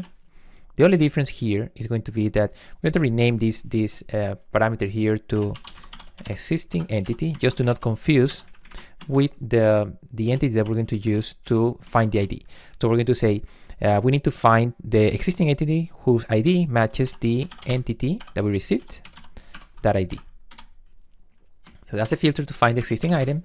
And then we can go ahead and say await db collection dot replace one async. We pass the filter and we pass the entity that has to replace the existing item found by that filter. And finally, let's implement the method to delete an item from the database. So we're going to say public async task.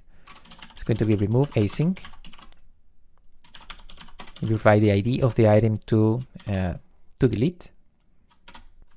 Again, we're going to use a filter very similar to the one we use for get async. So I'm going to copy that one once again. So copy that. That finds the item.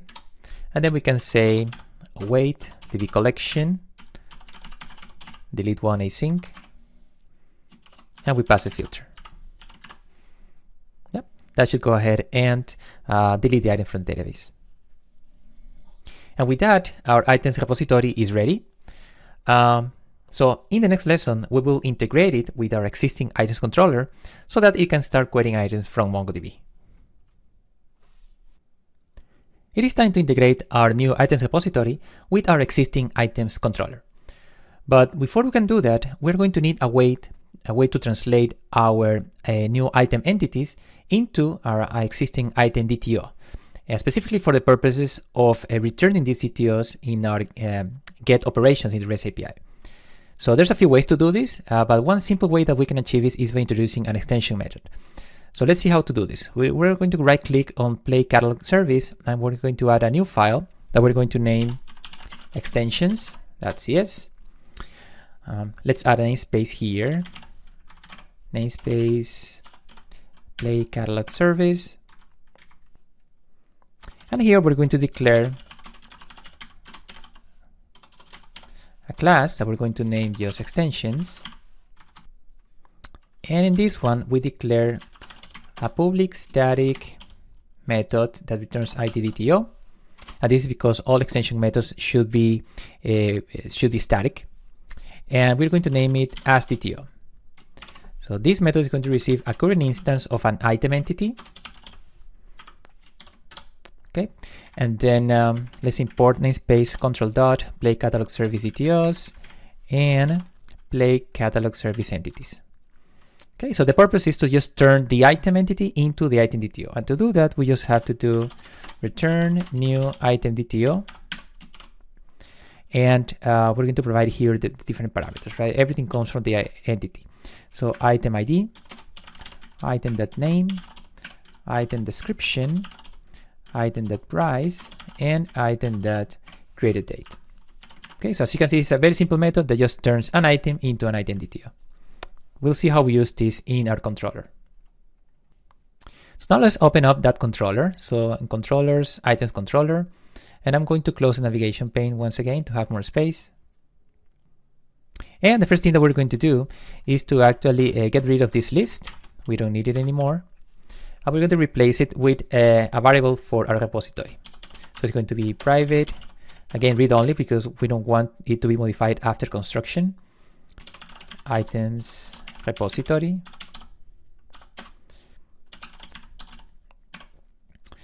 And we're just going to say new. So it's going to get constructed.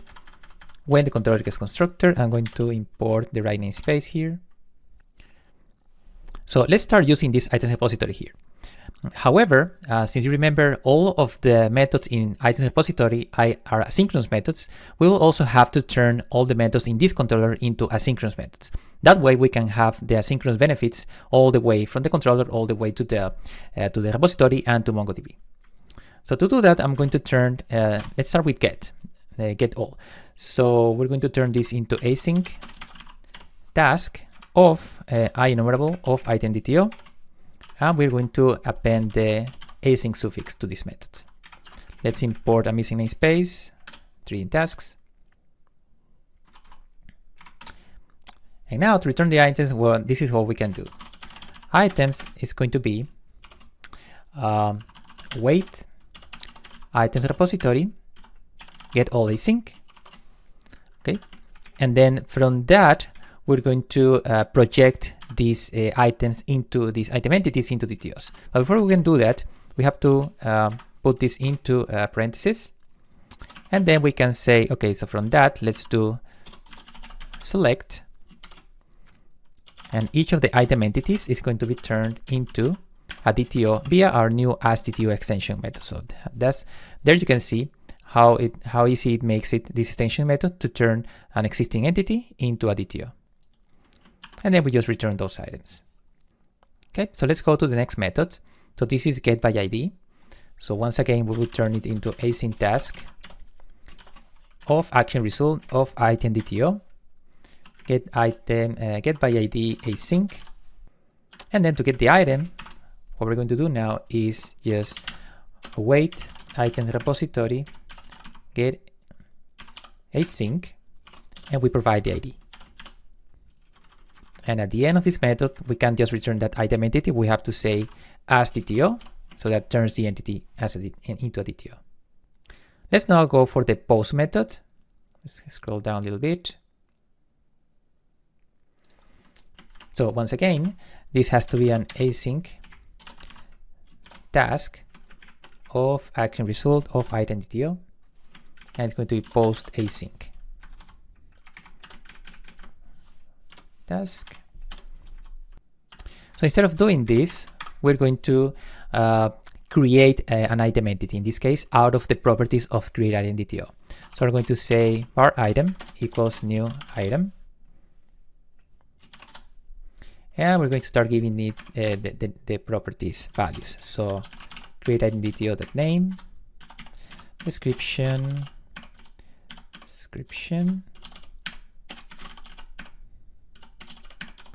and create a date. Here's where we're going to give the current date as the creation date of this item. Also remember, this is not item DTO, this is just item. Okay, I may need a namespace here. Yeah, the entities namespace. Now we can go ahead and actually create the item via our items repository dot create async method, and then we pass the item. And finally, we have to rename this method from getById to the new name, which is getById async, the one that we just renamed, because that's where the created add action should point to. Let's now go ahead and implement our put method. Scroll down. So once again, we turn this into public async task of iAction result, put async. And once again, we have to do things a little bit different now. So I'm going to actually remove this whole block here. And first thing we're going to do is find the item now via the repository. So it's going to be existing item. We're going to see it's going to be await item repository that get async. Notice also how easy it is to actually interface with MongoDB via our item repository without having to write the same piece of code once and again, right? The filters and all that. So we just got the item just like that. And then, yeah, if we cannot find the item in the database, in which case it will return null, we want to keep returning not found, just like before. And here, once we find the item, we will have to just update these properties based on update item DTO. So that's going to be existing item.name equals update item DTO.name, existing item.description, update item DTO.description, and existing item.price, update item DTO.price. And with that, we can go ahead and say await item repository update async with the existing item. And finally, let's go ahead and update our delete method. So we're going to say again async task iAction result delete async. And we're going to do a similar logic to find the item as we just did with update. So I may just copy this piece here Okay, I'm actually going to remove all this, paste that. Okay, I'm going to say, so var item is items repository get async. If the item is null, we'll say not found. And otherwise, we can go ahead and say await items repository dot remove async with item.id. And then one last thing that we may want to tackle here, since we are making these changes, is to actually fix an issue, kind of a breaking change that happened in ASP.NET Core 3, where if you try to do, let me go back to post. If you try to do a post and create an action into a method that ends with async, with an async suffix, that's actually not going to work, because at runtime, ASP.NET Core is going to remove the async suffix from the method, and that will make it so that created action will not be able to redirect to the right place, or to produce the headers that it needs to produce. And so there's an easy fix for that. So let's actually make that fix right away. So I'm going to go back to Explorer, going to open Startup, and let's locate the section where we do add controllers. In Configure Services, in Add Controllers, we're just going to add a little option here. So it's going to say Options, and then we open and close braces, and we're going to say options that suppress async suffix in action names is going to be false. And with that, at runtime, ASP.NET Core is not going to remove the async suffix from any of our methods, and that will make post async work just fine. So our REST API is ready to use our new items repository to store and query the items in the MongoDB database. However, we still don't have an actual MongoDB database or even a MongoDB server. But that's a problem that we can easily solve via Docker. In the next lesson, we will learn about Docker and how we can use it to run the infrastructure components needed by our microservices. In this lesson, we'll learn about Docker and how it can be used to run infrastructure components needed by your microservices. So what is Docker? Docker is a platform that provides the ability to package and run an application in a loosely isolated environment called a container. Here's how it works. We start with our catalog service, which, as we know, needs a database to store and query for items. The piece of software that knows how to stand up and operate this database, in our case, is MongoDB. The MongoDB server, along with all the software prerequisites, has already been packaged in what we call a Docker image. And this image is publicly available in a place called Docker Hub. We want to download and run this image in our box. And to do that, we use the Docker engine, which is one of the pieces that you installed at the start of this module. All Docker images are guaranteed to run anywhere the Docker engine is available. To pull and run this image, we will use the Docker run instruction in our box. Once the image is run or executed, it becomes what is known as a Docker container, a MongoDB container in this case. This is a fully working MongoDB server ready to respond to the requests of our catalog microservice. The catalog service will create a database via the MongoDB container and will start interacting with it via the MongoDB driver for .NET. Notice that even when this container manages the catalog database, the database itself does not live inside the container, but outside of it, to ensure that it is not deleted once the container is destroyed. Let's try it out. To start using Docker in my box, I'll start by opening a terminal. So I'll press Ctrl J, and then I'll also close our navigation pane, just so we have a bit more space. And the first thing that I'll do is I'll just type docker run to run a container, and then I'll specify the -d modifier so that we don't keep being attached to the Docker process all the time. And then I'll do --rm, so this we'll use so that whenever we stop running the container, it gets automatically deleted, so that we don't keep hanging it around in the box. Next, I'll specify a name, which is going to be just Mongo. So you can put any name here, but the idea is that you don't lose track of this Docker container, because otherwise you get a random name and it's a bit hard to identify. Next, we have to specify a port. So we have to specify which is the port that we're going to be using to talk to MongoDB, to the MongoDB server. So we'll specify -p 27017 map to 27017. So this means that in order for us to reach the MongoDB container, we can use port 27017, is the external port. And then in order to get that mapped into the internal MongoDB server, we have to map into 27017 also. So this port is the default port that MongoDB uses internally. And this just means that from the outside, we open kind of a window in order to talk to the container via 27017, and then that can be mapped into the internal port where MongoDB is already listening. You could be using any port in the left side. It's really up to you. We're just choosing a default mapping there. Then we'll specify a volume. The volume we're going to be using so that we specify how we are going to store the database files that MongoDB is going to be using. So we're going to say MongoDB data :data/db. So this section on the right side of the column /data/db is the default location where MongoDB stores the database files. So this mapping means that anytime that the MongoDB server tries to store files inside the container under /data/db, those files are actually not going to be written inside the container, but outside of the container into this location called MongoDB data, which is part of our local host machine. So it's outside of the container.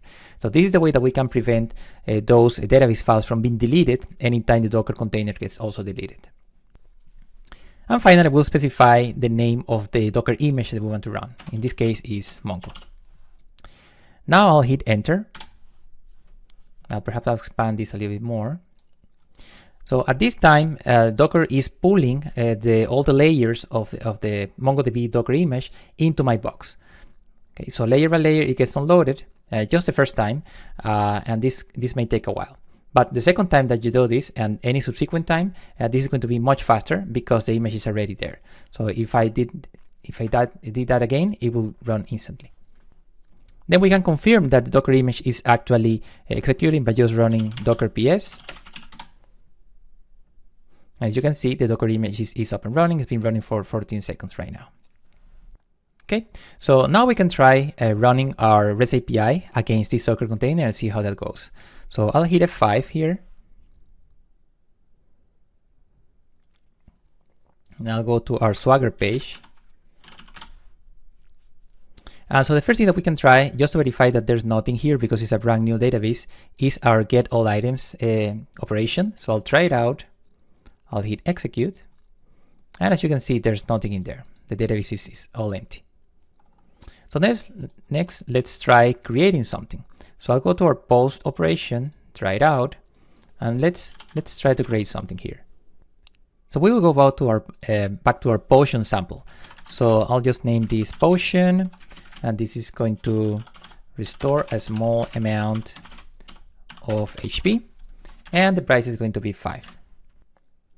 And with that, I'll hit execute. And as you can see, the item has been created. We got a 201 response code, create that action, here's a response body, and we also got the location here to find our item. So in fact, we can copy this ID of this item, and we should be able to use our get by ID operation to find it. So I'll collapse this, I'll expand get items by ID.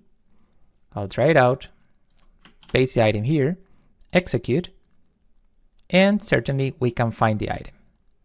So the item has been stored into the database. But now if you wanted to know how this item has been stored into the MongoDB database, there's an easy way to figure that out. So I'll go back to Visual Studio Code, and then I'll just stop and close this. And what you can do is use a MongoDB extension for Visual Studio Code. So to install that, just go to the extensions hub on the left side, look for MongoDB, and it should be the first hit on the left side. So I'll click on that, I'll click on install.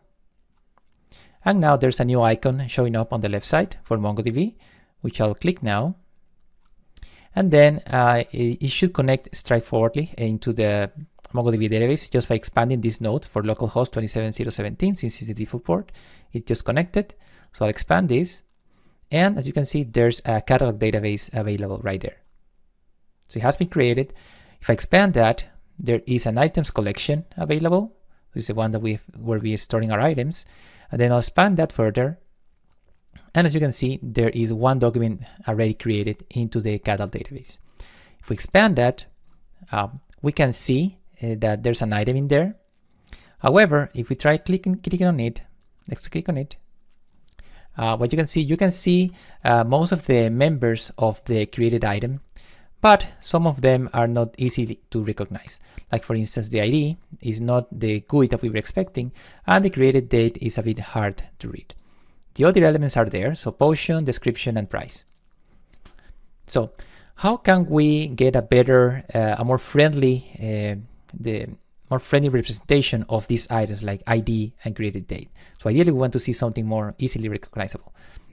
So there's actually an easy way to fix this. Let's go back to our Explorer and let's go to our startup class.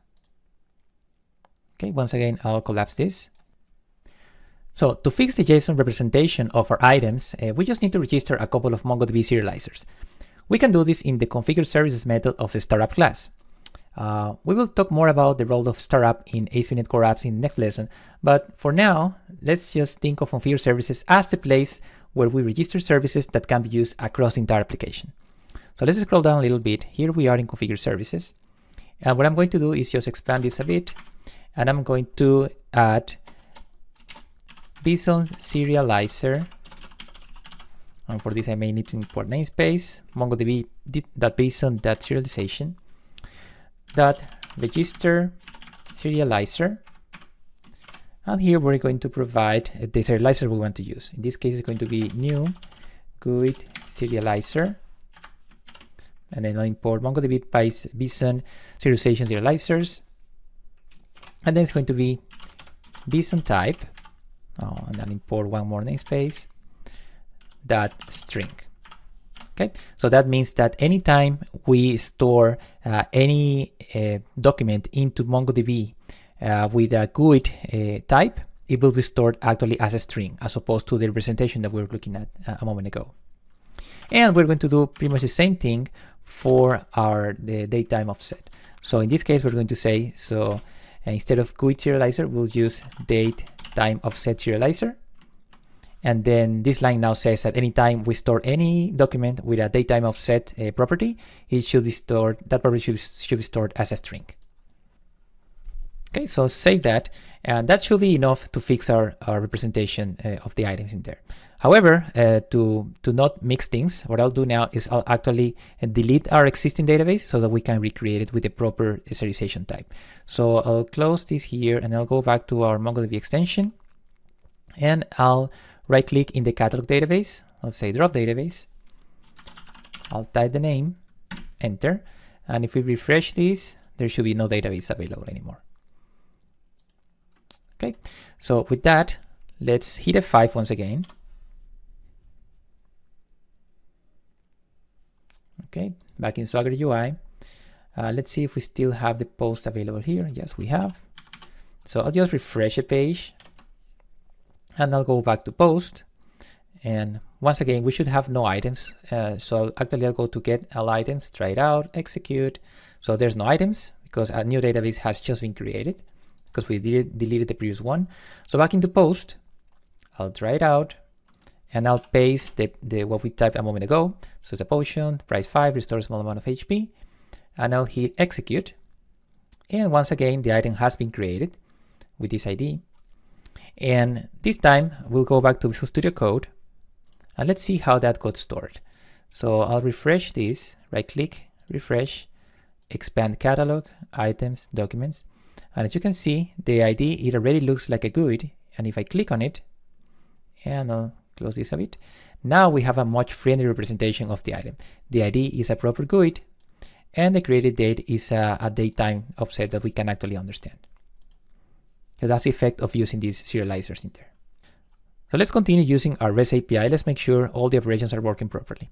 So as we saw, we just created this item. And if we use get items by ID, we should be able to find it. So let's confirm that. Paste in there, execute. So yeah, indeed, we were able to find the item. Now let's try an update on an item. So to do that, let's use the put API. So I'll click and expand on this.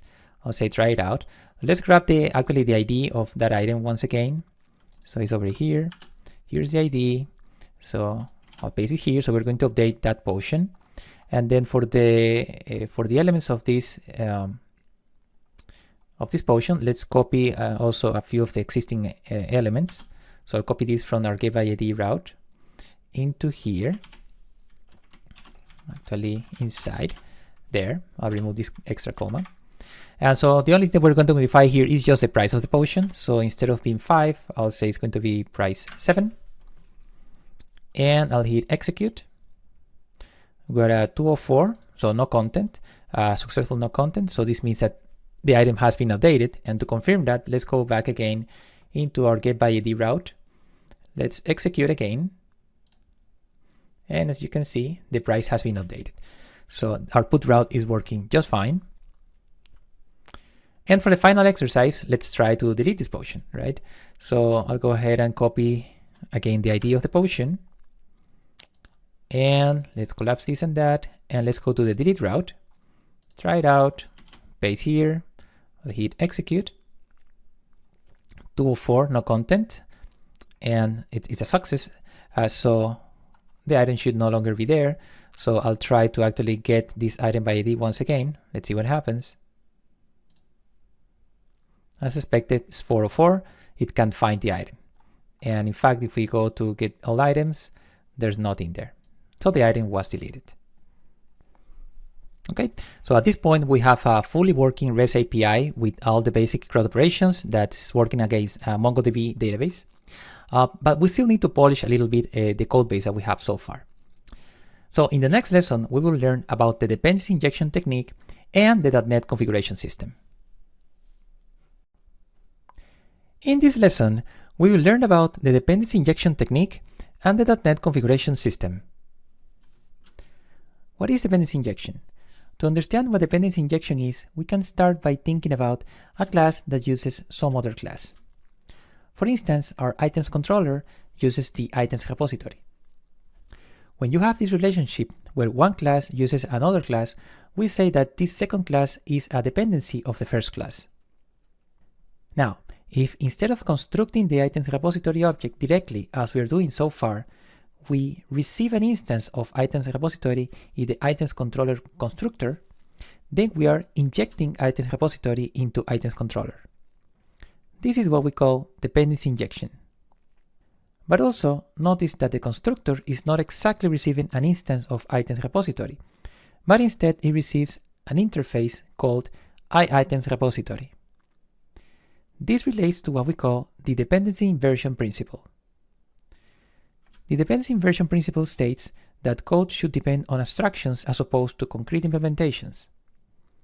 Let's bring again our class and one of its dependencies, dependency A.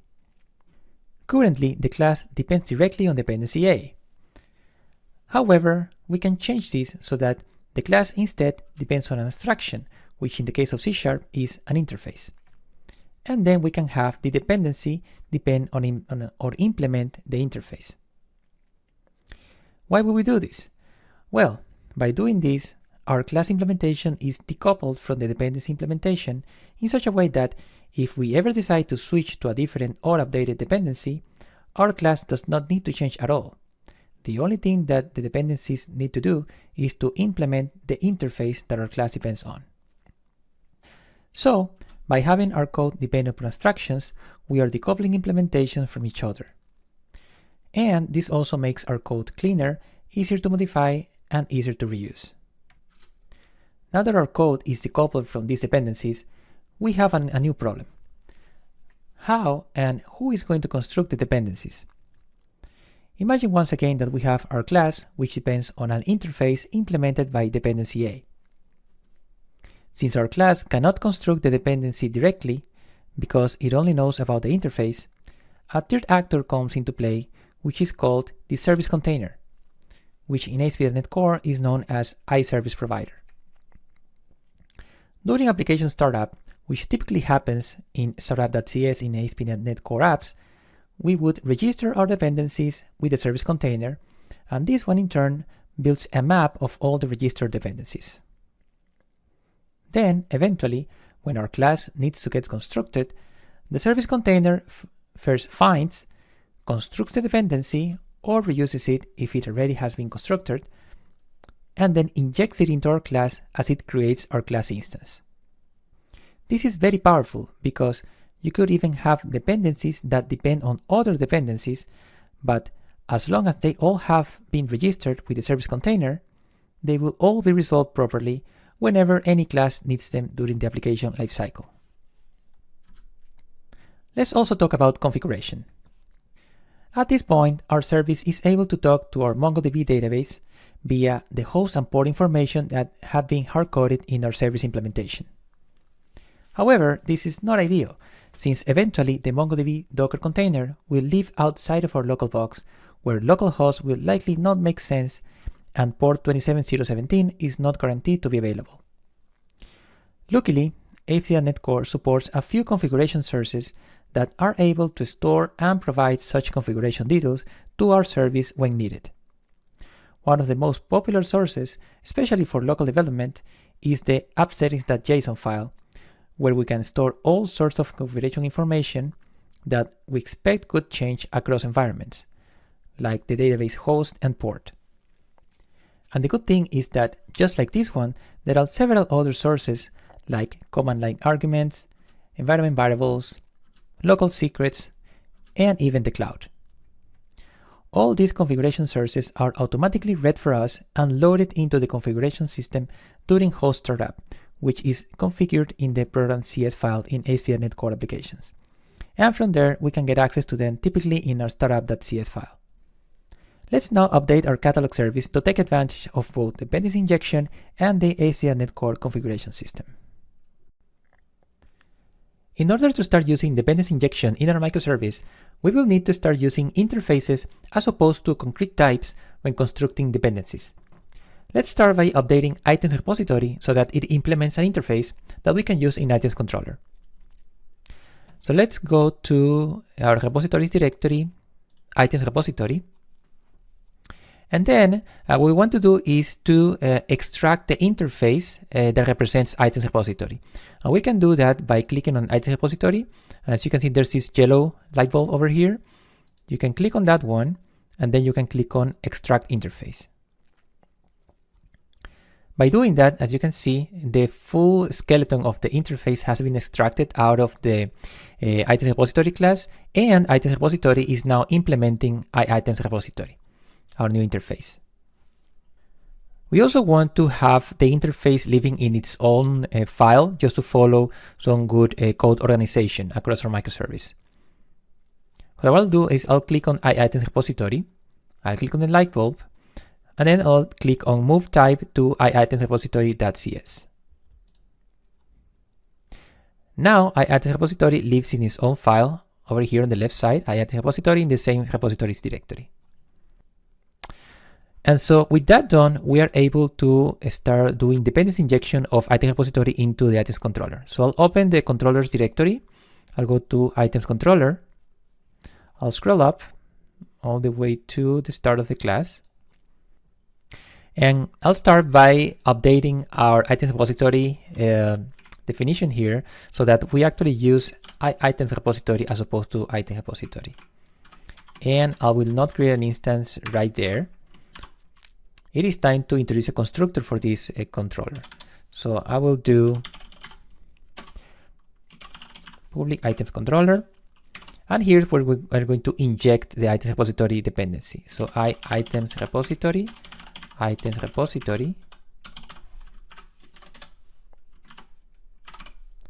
here we'll just do this item repository equals item repository. So just by doing that, item repository is being injected into items controller. Now, the same way that we are doing this, we also want to use dependency injection in items repository itself. So let's go back to that file.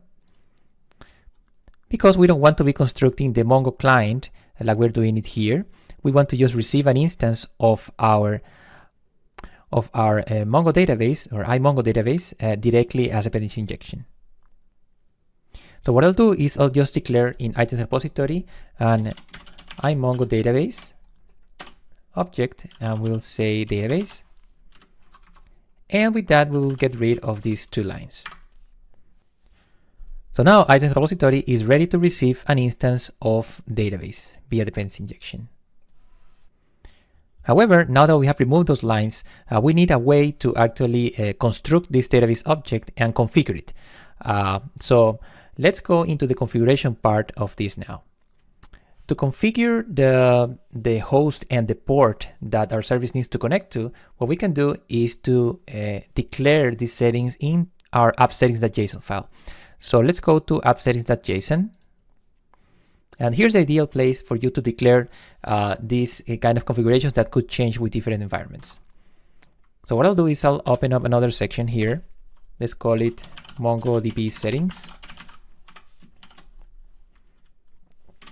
So we'll open up a section. I'll put a comma also here. And then the first setting is going to be the host,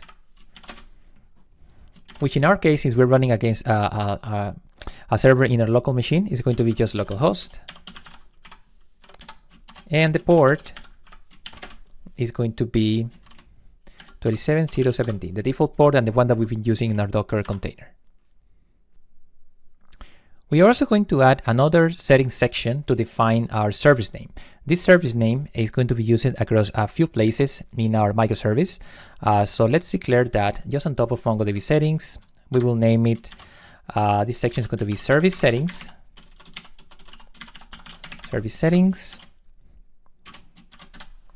and we'll just declare one property here, which is going to be service name, which in our case, since this is the catalog service, we will just put the value of catalog. Okay, so now we have a setting for the service name and for the MongoDB host and port. Now the thing is, how do we consume these settings in our code base?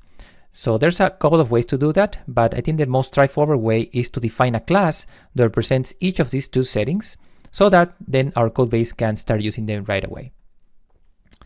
So to do that, what I'm going to do is just right click on play.catalog service. I'll create a new folder that we're going to name settings. And in this folder, I'll declare classes for both service settings and MongoDB settings. Let's start with MongoDB settings actually. And I'm actually going to copy the name of the setting. So to make sure that the class that we create here matches exactly the name of MongoDB settings in there. So I right click, new file, MongoDB settings.cs.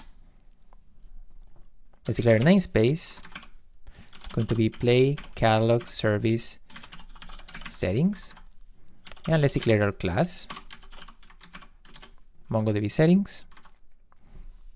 And just as we just did, it should have properties for host and port. So let's declare prop string host and prop string port. Actually, this should be an integer. So prop int port.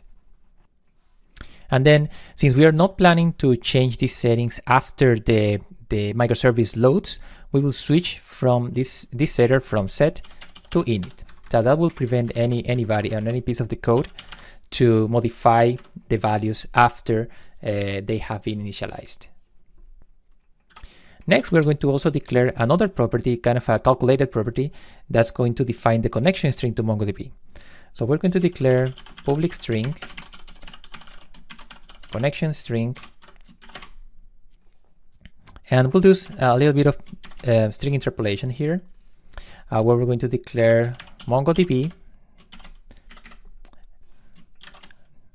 and that's going to have the host and port.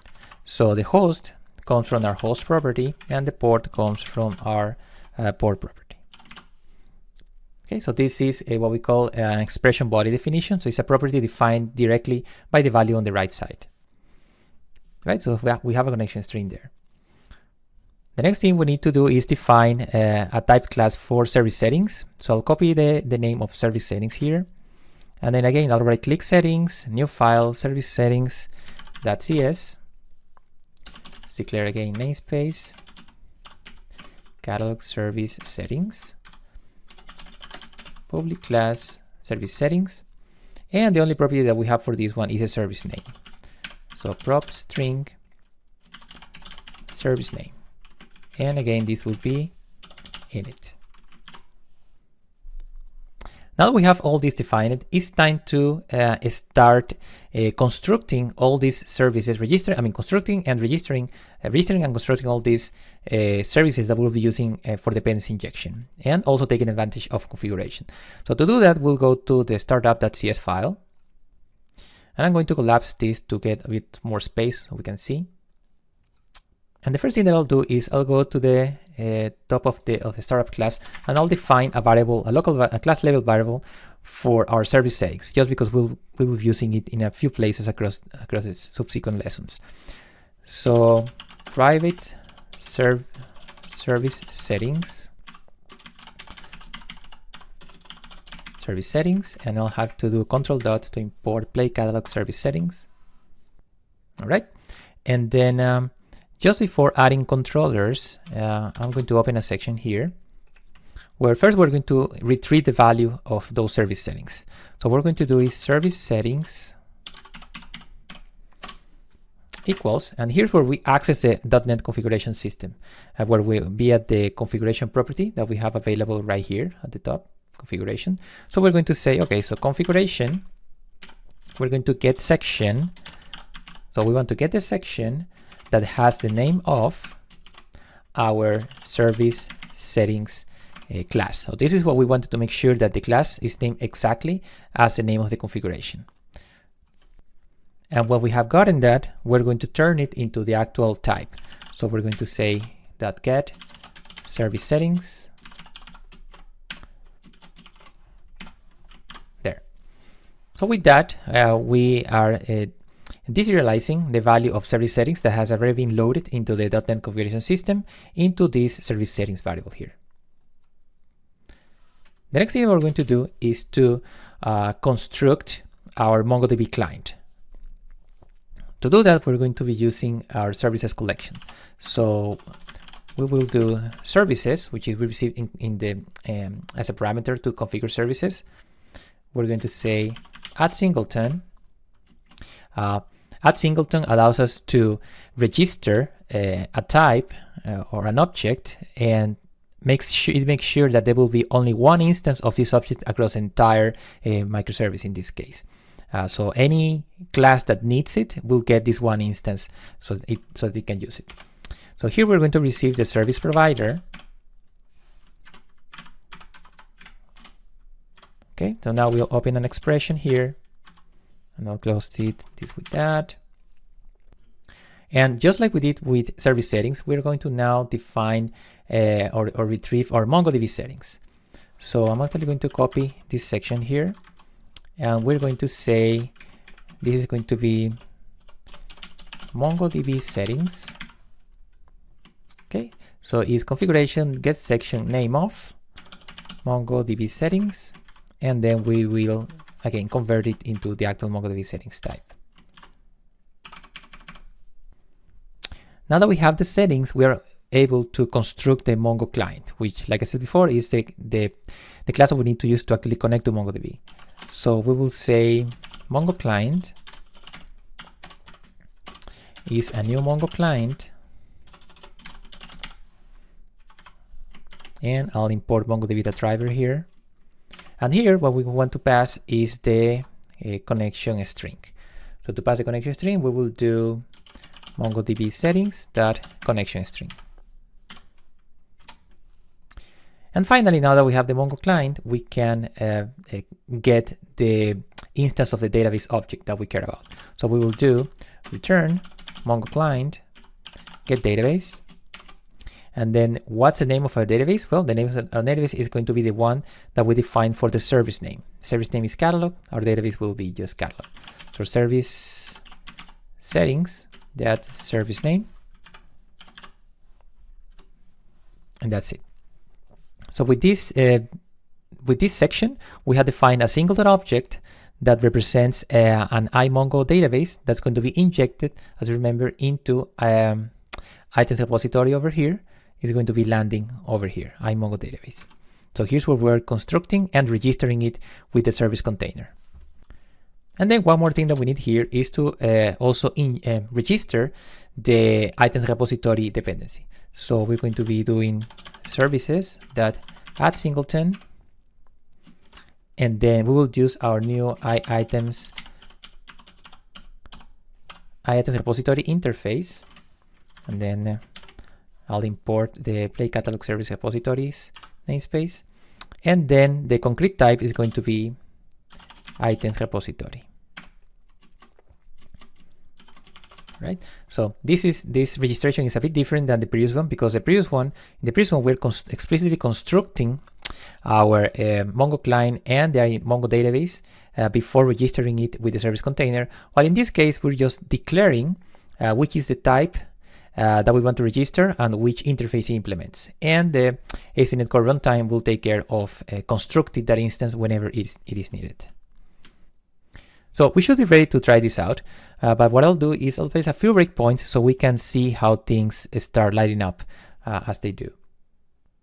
So I'll put a free breakpoint. So I'll put one over here. Then I'll go to items repository and I'll put one in the constructor over here. And I'll also go to our items controller and I'll put another breakpoint here. And now I'll hit F5. Okay, so we can go to our Swagger UI page. I'll go /Swagger. And of course, we don't have anything in our database right now, but regardless, our service will need to construct all these dependencies to be able to figure out that there's actually no items right now. So I'll open up our get all items operation. I'll click on try it out, and then I'll click on execute. Now back in VS Code, and I'll collapse this a bit. We are now in our startup file. And notice that right away we are entering into the add singleton section here.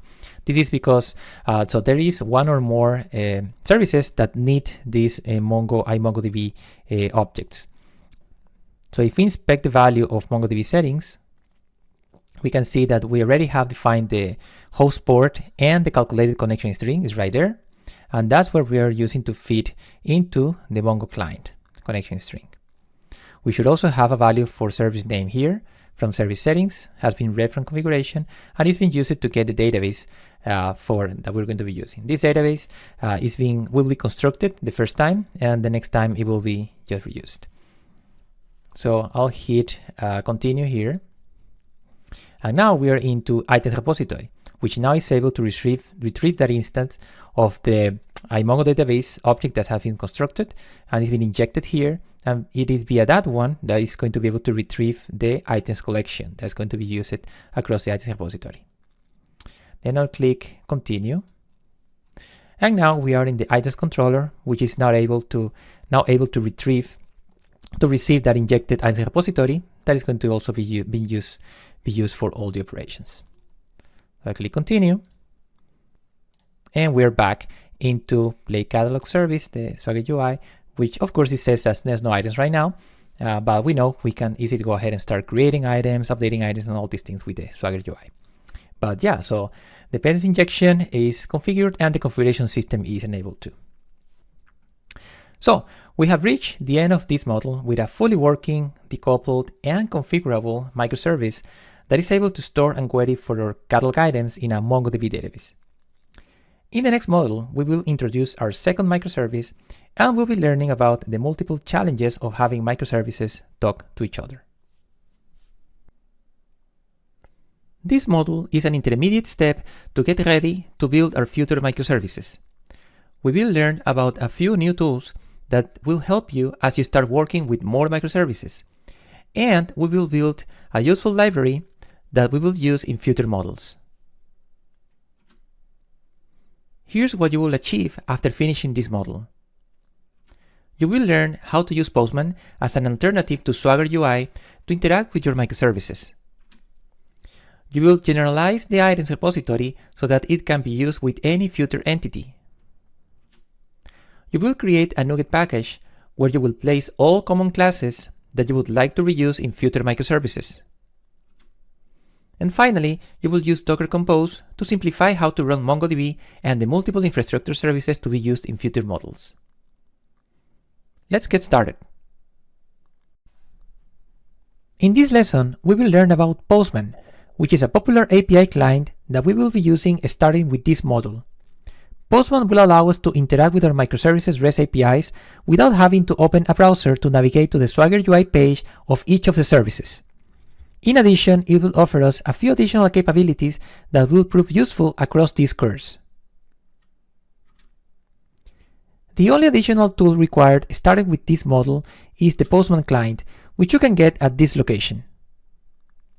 Let's get started. Let's go ahead and install Postman. I'll go to the Postman download page at postman.com/downloads. And here I'll just scroll down a little bit. I'll click on download the app. I'll pick my operating system, and that will start the download. In the same way, depending on your operating system, you can choose the Mac OS or Linux version. This should take just a few seconds.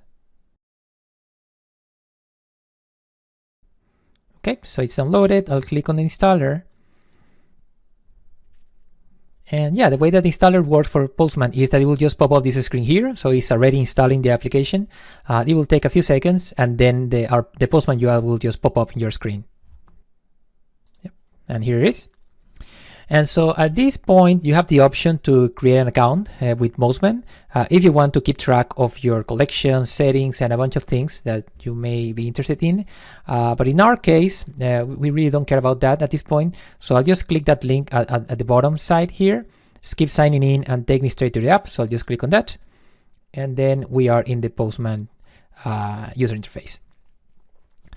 First thing that I'll do here, just because I don't like this theme at all, so I'll just go to settings over here, settings, themes, and then I'll switch to the dark mode setting. Okay, so now that we have Postman available, let's go back to our catalog service in VS Code, and let's start querying for its several APIs. So I'll minimize this, I'll close this browser, and yeah, here we are in the catalog service.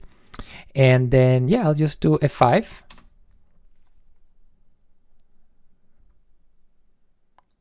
All right, so as usual, the browser opens, but this time we're not going to be using the browser. We're going to go straight into Postman over here. And here, what you can do to start querying your REST API is if you have the Launchpad open, like me, you can click on Create a Request over here. Or if you don't have it open, you can click on this plus button to open a brand new tab. In this tab, what you want to do, the first thing you want to do is figure out which is the verb that you're going to use for your REST API. If you click on this drop down, you're going to find a bunch of HTTP verbs for the different operations. So let's say that we want to start by doing a get. So I'll click on get, so that we want to get the list of items in our catalog API. So then you want to type here the URL of the REST API.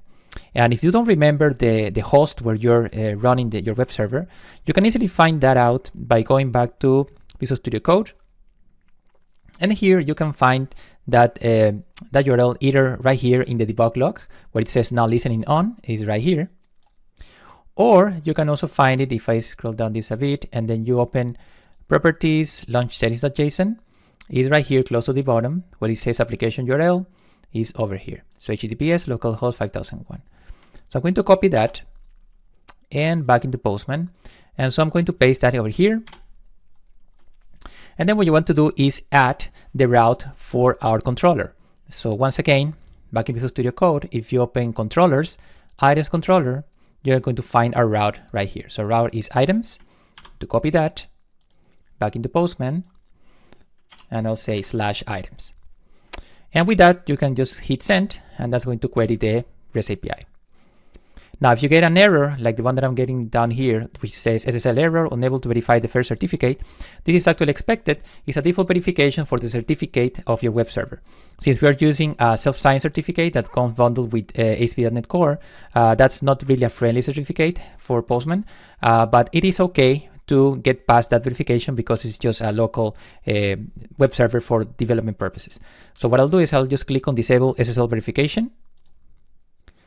And that's going to go ahead, I'll just close this, that goes ahead and queries the REST API without issues. Of course, we don't have any items available in the database right now, so that's why we see an empty array over here.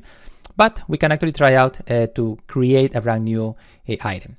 And to do that, what I'll do is I'll click on the plus icon over here.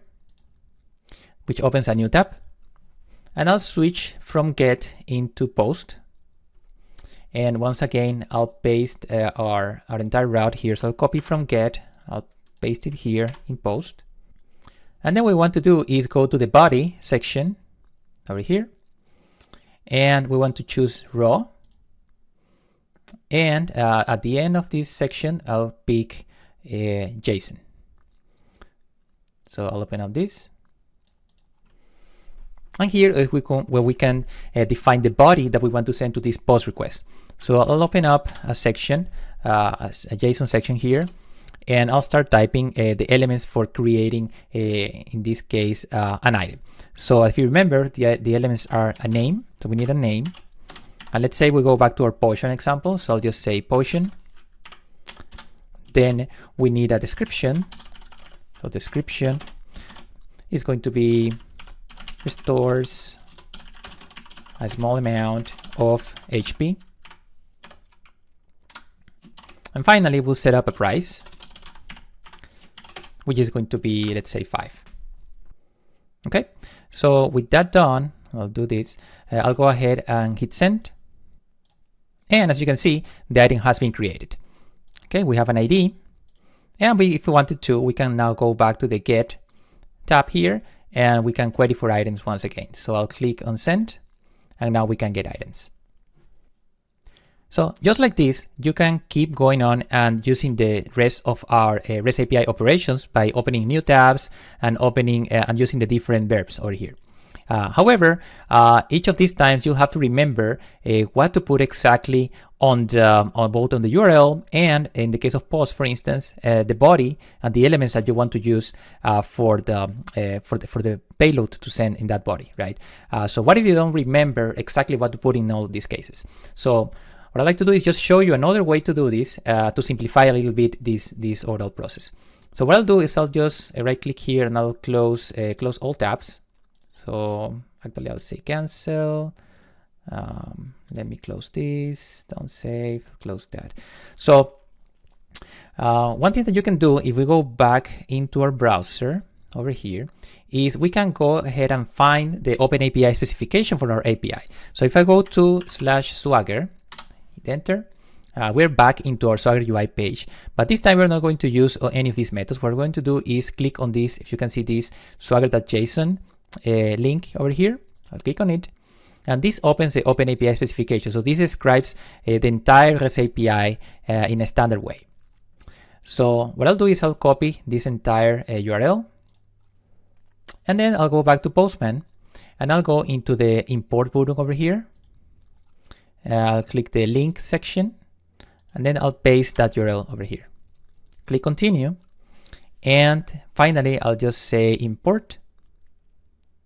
And now if we go into the collection section over here, you're going to see that now we have a description of our play catalog service listed here with all the requests. So if I open this, and there's the items route, and if you open that, you can see that we have routes for get and for post, and also if we want to go by ID, we can go ahead and get an item by ID.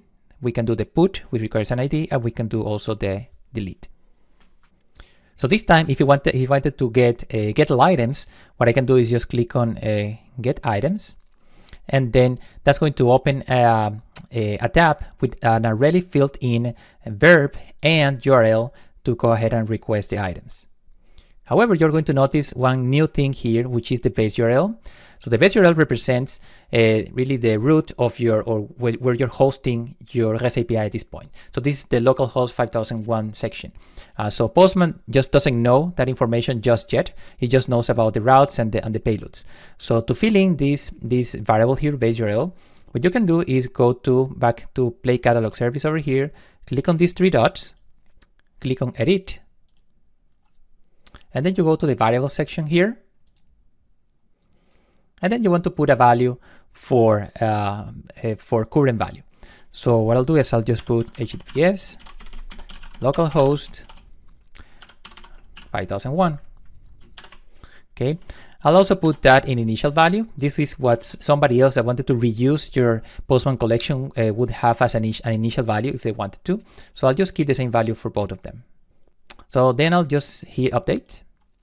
And now if we hover over base URL, you can see that now we have a result value being pop up there for our REST API. So now I can go ahead and hit send. And once again, I get my items. But more interestingly, if I wanted to do a post this time, I can click on post. And then again, the URL, the verb is filled, the URL is right there, and the body is already pre-populated with all the elements required for this API. Let's actually try to do a put. So I'll go ahead now into put. And again, the URL is pre-filled in there. What we want to do is to, in this case, first we need the ID of the item, which we can get from the Get Items tab here. So I'll just copy that ID, back to put, and I can put the ID right there. And then in terms of the body, I can go to the body section, and like I said, it is pre-filled, so I just have to put the elements for this body. So I'll actually just copy those elements from here. Okay. And then I'll do proper indentation. And so here's where we can go ahead and update something about this potion. So I'll just update the price again. So I'll say 7. And then we're going to click on send.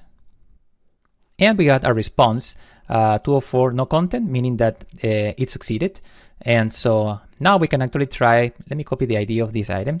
We can try our get by ID API. And then again, the URL is pre-filled. I'll just paste the ID over here. I'll hit send. And there it is. We got our potion. So as you can see, it is pretty handy to just import the Open specification, Open API specification into Postman, and be able to very quickly start working with your REST API in Postman. Now, a few other things that are available in Postman as opposed to our previous Swagger UI page is things like, for instance, of course, we have the concept of these collections, which in fact you can actually export if you wanted to and share this with somebody else in your team or some of your teammates. You can easily export this collection. And you will do that by clicking these 3 dots, and you can click on export, and there's going to be a few options for you to export this for somebody else. Then also you have this tab over here that says history. This will show you the history of all the previous invocations of your REST API. So if you wanted to go back to something that you did in the past with the specific payload that you did and URL, you can do that. So this is going to keep a long list of all the queries that you made to your REST API across your different sessions.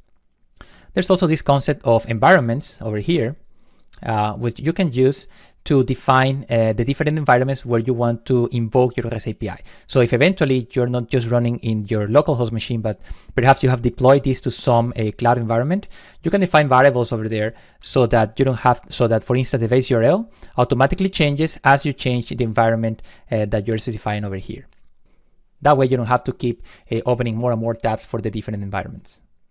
There's also the ability to specify authorization options over here for the different authorization types, so that you can, for instance, generate and use authorization tokens to call your REST API if your REST API is enabled for that.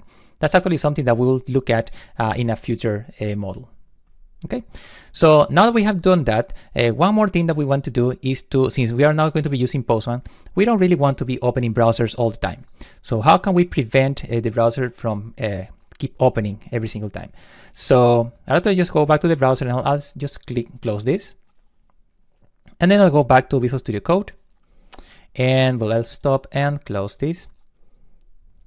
What you can do is you go back to, we go to Explorer, and we're going to go to .vs Code, launch.json, and you want to look for this section that says server ready action.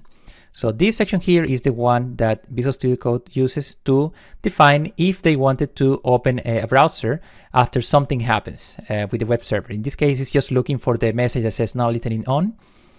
So when it finds that, it knows that it needs to open the browser. So in our case, we don't want to open browsers anymore.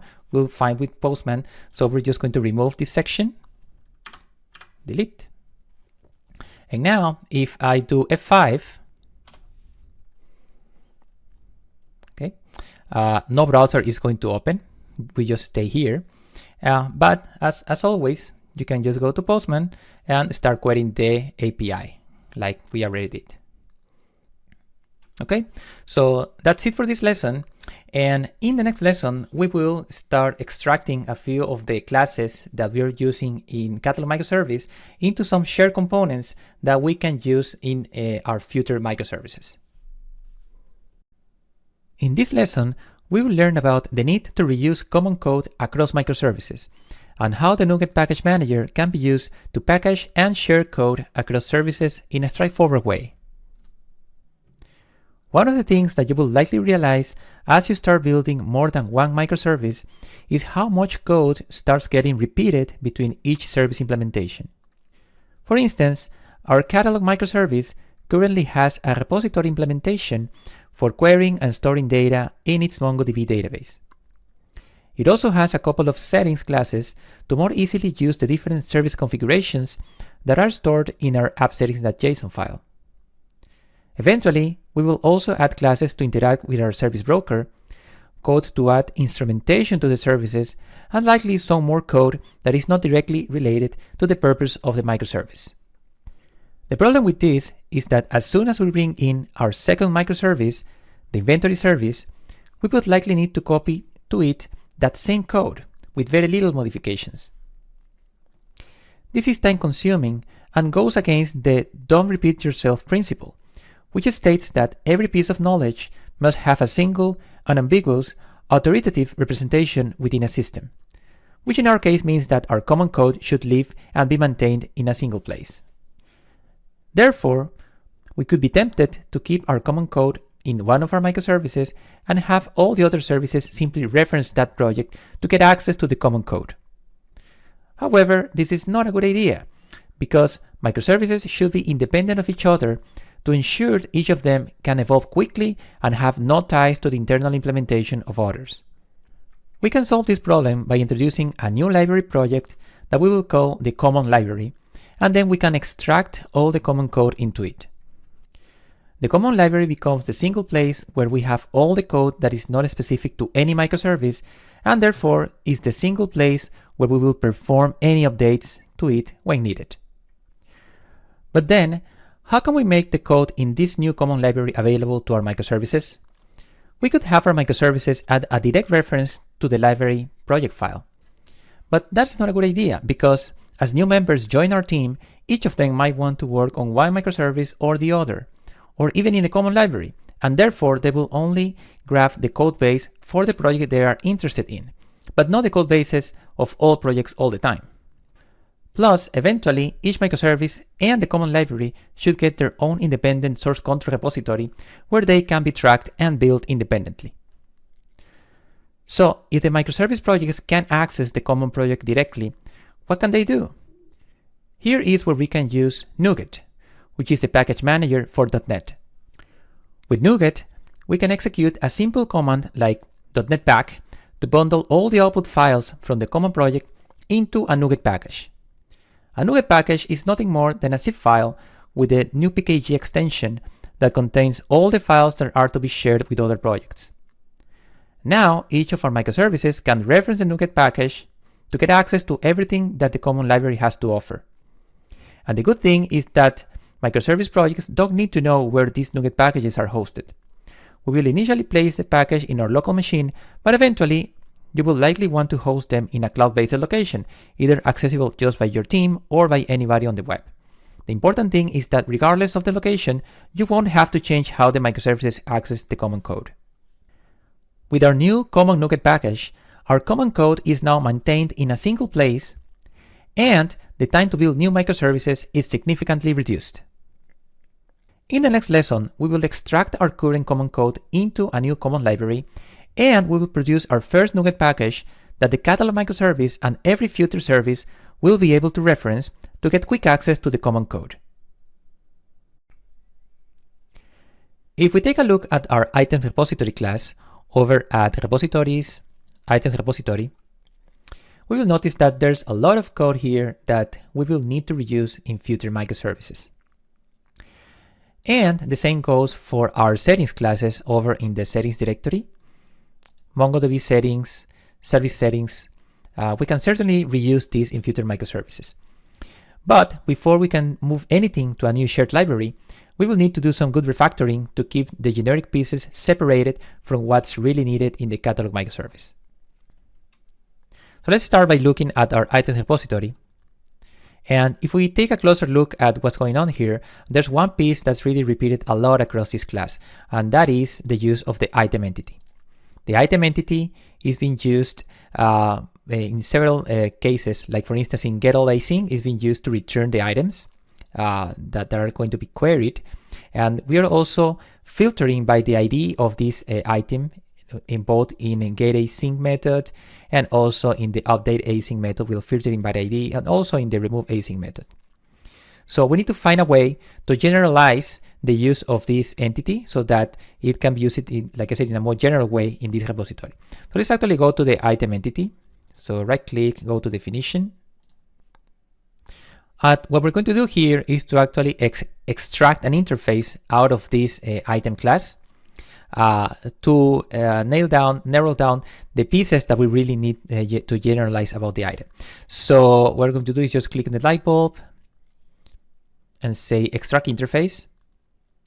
And now we have the item interface here that our item class is implementing. However, we don't want to call this interface item. We actually want to call it iEntity. And this iEntity is what our item class is going to implement.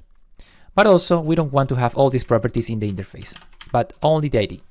Having the ID will be good enough to be used in the repository class that we're going to implement. Now, we also want to move this interface into a different file. So I'm going to click on the light bulb, and I'm going to move the type to iEntity.cs. Okay, so now we have the item entity that implements iEntity that is in the iEntity.cs file over here. Now what we're going to do is to, before going back to the items repository, let's go to the items repository class and see how we can generalize this. So to start with, we don't want this class to be about just items anymore, but about a generic type.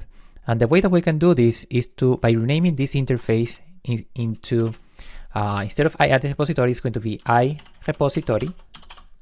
And it is going to be of a generic type that we're going to just name T, where T represents the actual entity that's going to be used in a specific microservice. So this T, we'll add a constraint here, where T has to be and iEntity, the interface that we just defined. So whatever we use for T, it has to be a class that implements the iEntity interface. So now that we have that generalization, we can say that all of our methods actually use this T type. So for instance, instead of having item here, we're going to name it as T. And the same way we're going to do for the item that's going to be returned in getAllAsync, the item that's returned in getAsync, and also the item, the entity that's received in updateAsync. Okay, so with that, there's no longer a mention of the item type anywhere in this interface. So with that done, we can now go back to our items repository and also generalize it to represent a more generic repository. So instead of being an items repository, this is now going to be a Mongo repository that is going to be of some type. So again, we're going to use type T to represent the actual entity that's going to be managed by this repository. And also, our repository class now needs to implement the iRepository of the interface. Again, where T is an iEntity. Okay, so let's also rename the constructor to be Mongo repository. And let's start changing this so that it actually, to start removing everything related to item from this class. So one of the things that we have to get rid of is this constant that is the collection name, items. Since this is not going to be just about items anymore, let's remove it. And what I'm going to do is just copy collection name, just the name of the constant, and remove it. And now we are going to receive that collection name as a parameter in the constructor. So we're going to receive string collection name. So that's a collection name that's going to be used when we try to retrieve a collection from MongoDB from here on. Okay, and so now we need to start moving forward and start generalizing things. So let me just get a copy of T. And so anywhere where we find item, we want to replace it with T. So this is a DB collection of T, filter builder of T, builders of T that filter. And we get a collection of a T entity. When we do get all async, we have to do T again.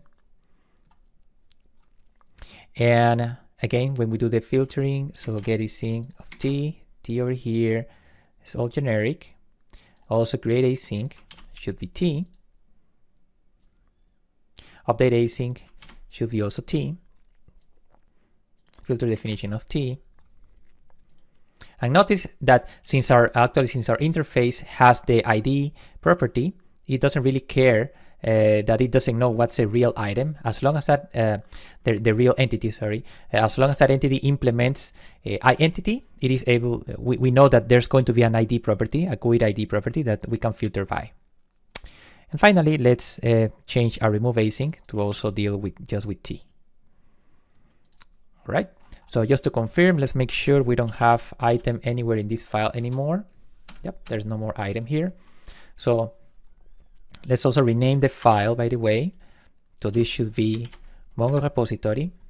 And this other file here should be iRepository. And with that done, it is time to start fixing all the references to our repositories. So let's start by going to our controllers class, items controller, and let's fix things, right? So this is no longer an iItems repository, it's just an iRepository of type item. And that is what we are going to be receiving in the items controller, in the constructor here. Okay. Next thing that we need to do is to fix the way that we are registering the repository in startup. So let's open up startup and let's see how we are registering the repository over here. So this is what we're doing today at singleton, item repository, item repository. So we will switch to a more concrete way of defining this singleton, because now we need to specify a parameter as an input to the repository. So remember, in Mongo repository, now we are receiving a collection name. So we cannot just expect all parameters to be injected automatically by the service container for us. So we need to be more explicit. So let's update the repository registration. To start with, we are no longer using the iTems repository interface. We are using iRepository of type item. And let's see if we're missing something. So let's add the service entities namespace. So it's an iRepository of item. We will not be specifying an actual class as a second parameter here. And then we have to specify the service provider. Service provider, just like we did in the other at singleton call. So open braces here. And now, before we can create the instance of the Mongo repository, first we need an instance of the iMongo database.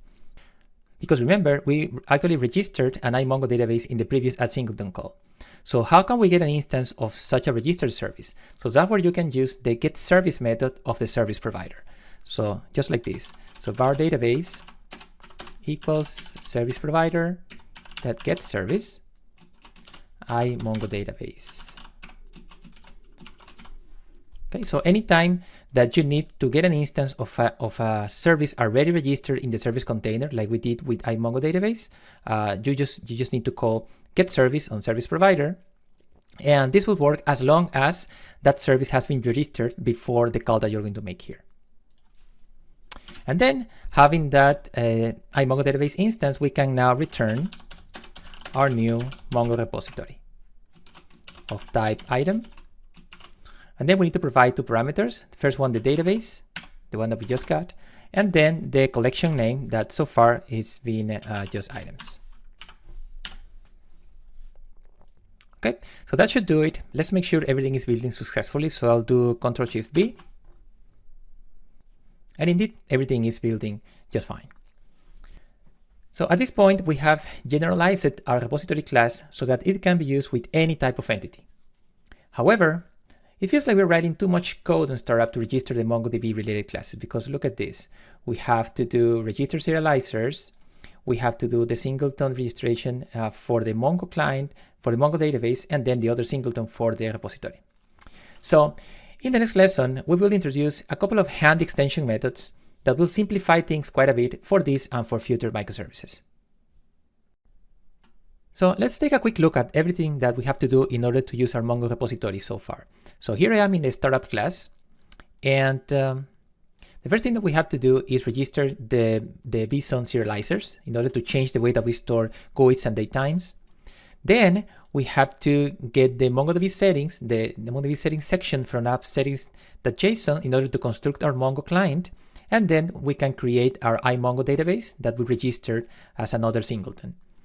And then finally, when we have that, we are able to retrieve that iMongo database and then construct our Mongo repository for the items collection. So let's see how can we simplify all these lines to make the life of future microservices much easier.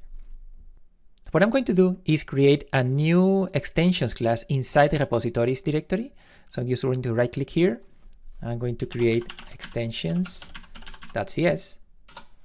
Not to be confused with the other extensions that we have over here. This is a new class. Let's give it a namespace.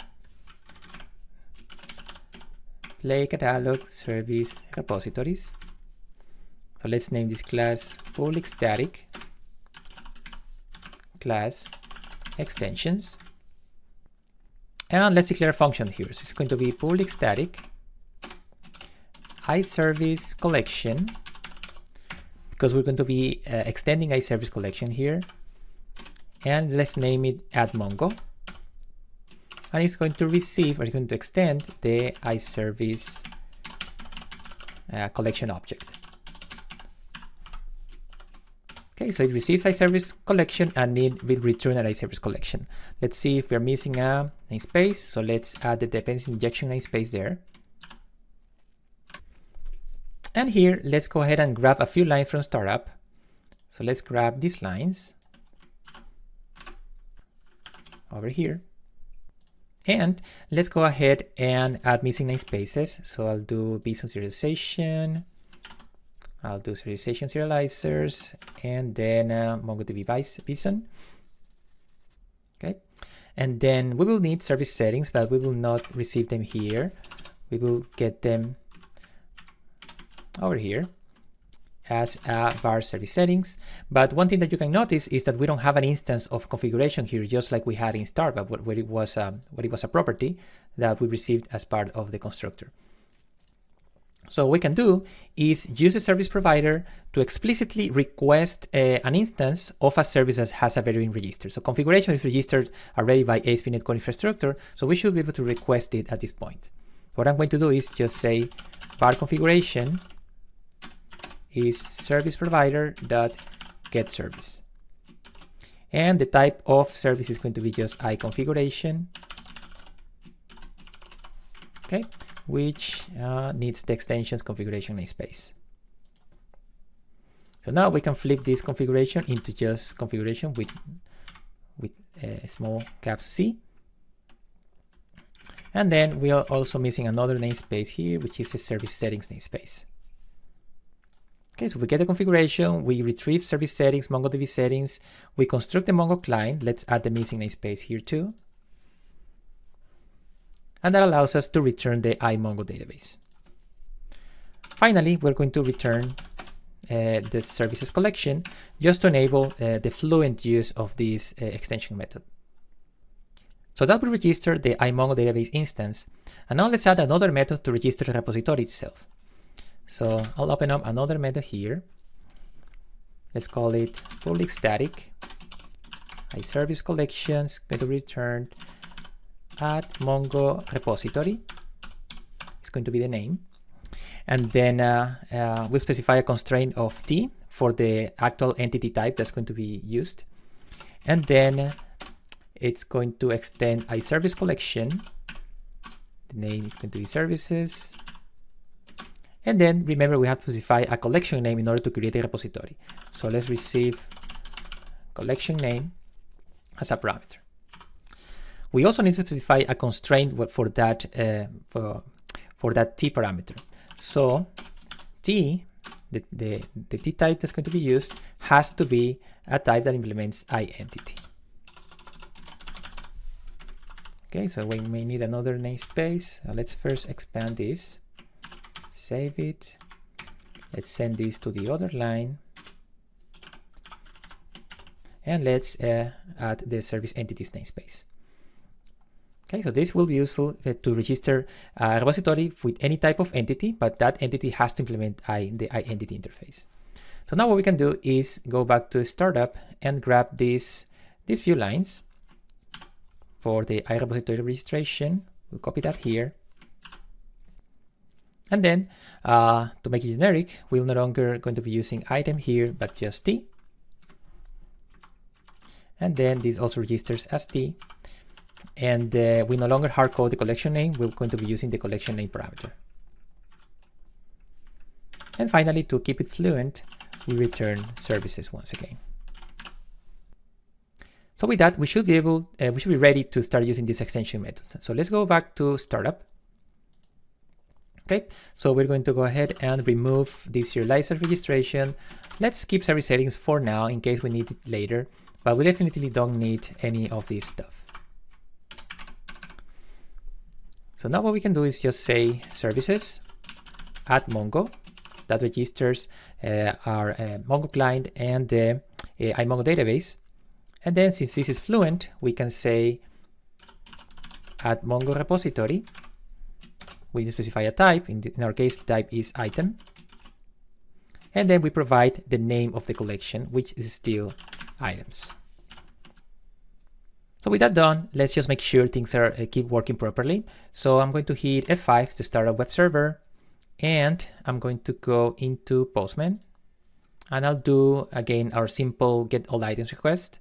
I'll hit send, and yeah, it keeps working just fine. But as you can see, the code in startup is way simplified. In the next lesson, we will see how to move all of these common classes into a new shared library that can be used by all of our microservices. It's time to move the common code we refactored from our catalog microservice into a new shared class library that can be used by both catalog and any future microservice. So to start with, I have opened here a brand new instance of Visual Studio Code, and what I'm going to do is just go into File, Open Folder. And once again, I'm going to go into my D drive and into projects. And here I'm going to create a new directory. I'm going to call play.common. Then I'll go into that directory and I'll select folder. So this opens Visual Studio Code in the context of this play.common directory. And now I'll go over here at the top and I'll just click on new folder. And this is going to say SRC. And I'll right click SRC and I'll say open in integrated terminal. Right? And now we're going to use this terminal to use the .NET CLI to create our brand new class library. So to create a class library, what you can do is .NET new class lib for class library, and then let's give it a name, and the name is just going to be play.common. Hit enter. All right, and so at this point, we have our new files over here, as you can see. And the first thing we're going to do is go into the project file. And just like we did with the catalog service, we're going to be removing a couple of these settings that we're not going to be using for most of the course. We're only going to review once again at the very end of the entire program, right? So implicit usings and nullable just goes away. We're not going to be using that, but we stick to .NET 7, right? We always stick to .NET 7. Then, just like with any other C# project, we have to make sure that the OmniSharp project server is up and running so that it can provide us all those productivity tools while we work on C# files. So to do that, all we have to do is just click on the class.cs. And so by doing that, as you can see down here, the OmniSharp server has started. We see a little file over there. And we have our bin and obj directories over there. But in this case, we do have to inform Visual Studio Code that we need to generate those additional files, the test.json file, so that we can build the code directly via Visual Studio Code. So to do that, since it didn't do it automatically, what we can do is just go into Ctrl-Shift-P to open the command palette. And then what we can do, select this .NET Generate Assets for Build and Debug option. You can also type that. If it doesn't show for you, it's just .NET Generate Assets for Build and Debug. So you click on that, and it will go ahead and generate our now familiar VS Code folder right there. And that has the task.json file that we know that we need for the build task that's defined here, that will allow us to now do things like use Ctrl-Shift-B, and it will go ahead and build the code for us. Right? And so I'm going to kill this terminal right there, and I'm going to close all these files. And also I'm going to delete this class1.cs because we don't need it. We need that file. I'm just going to go ahead and delete that. And now it's time to add a few NuGet packages that our shared libraries or shared classes are going to need. So first I'm going to switch to play.common.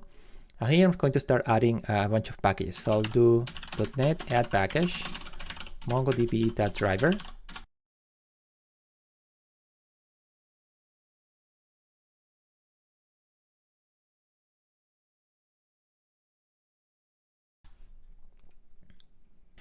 Okay, so that's for MongoDB. Now we need a couple of packages for the configuration related classes.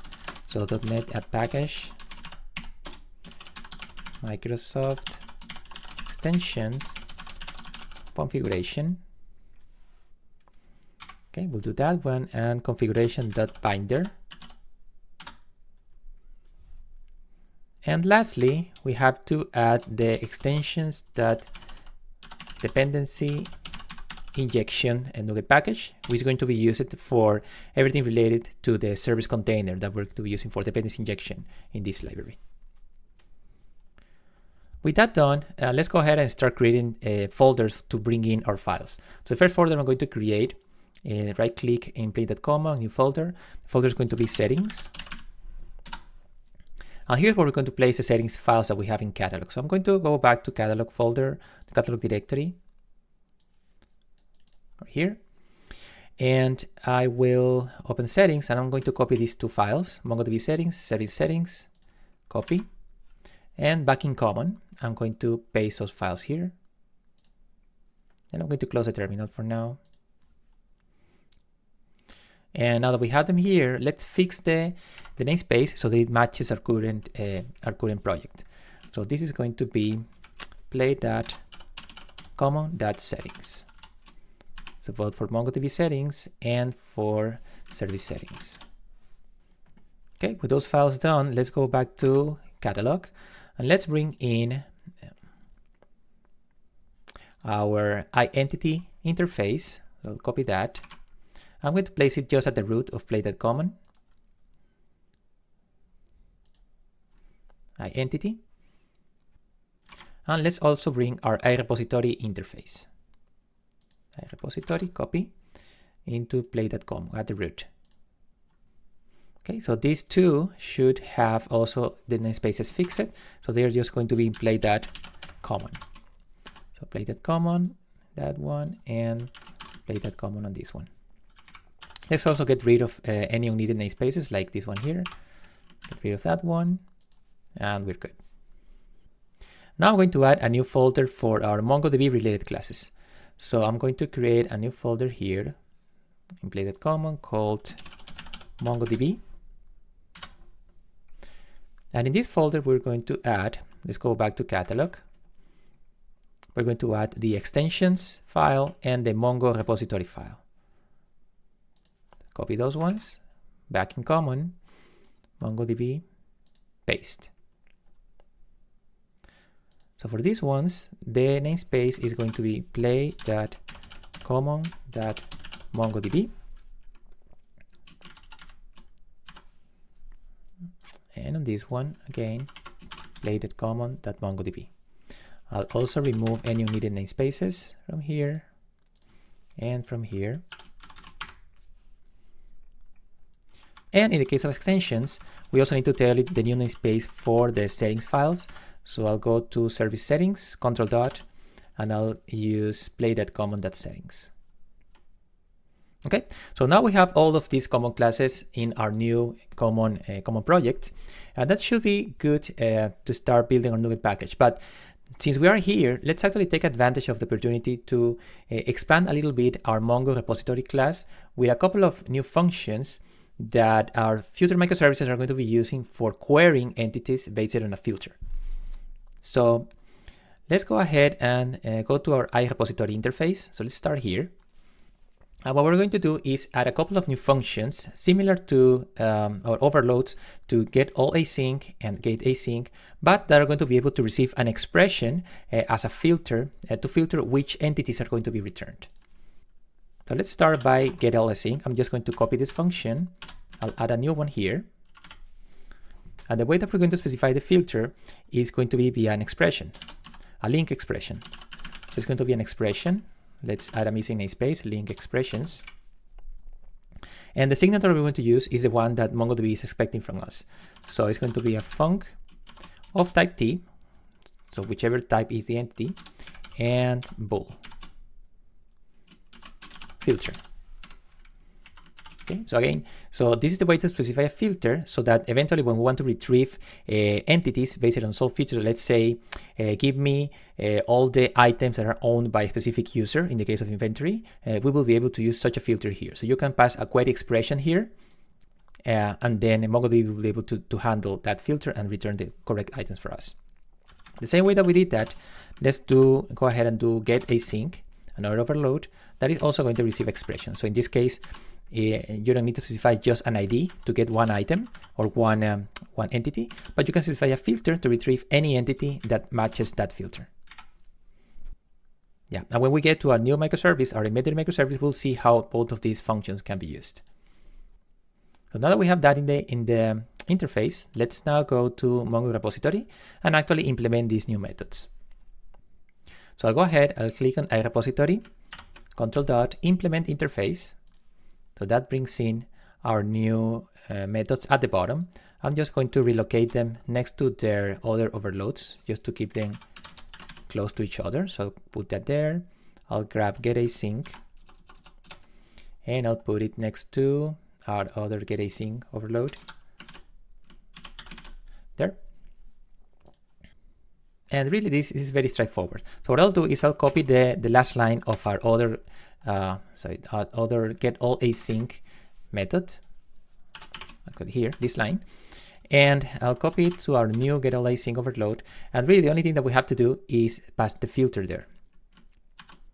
Because let's see, if you go to find, you're going to see that it can receive a filter definition, but in another overload, it can receive an expression of the type that we have defined. So that's the overload that we're going to be using from MongoDB to be able to filter. So I'm just going to pass the filter here,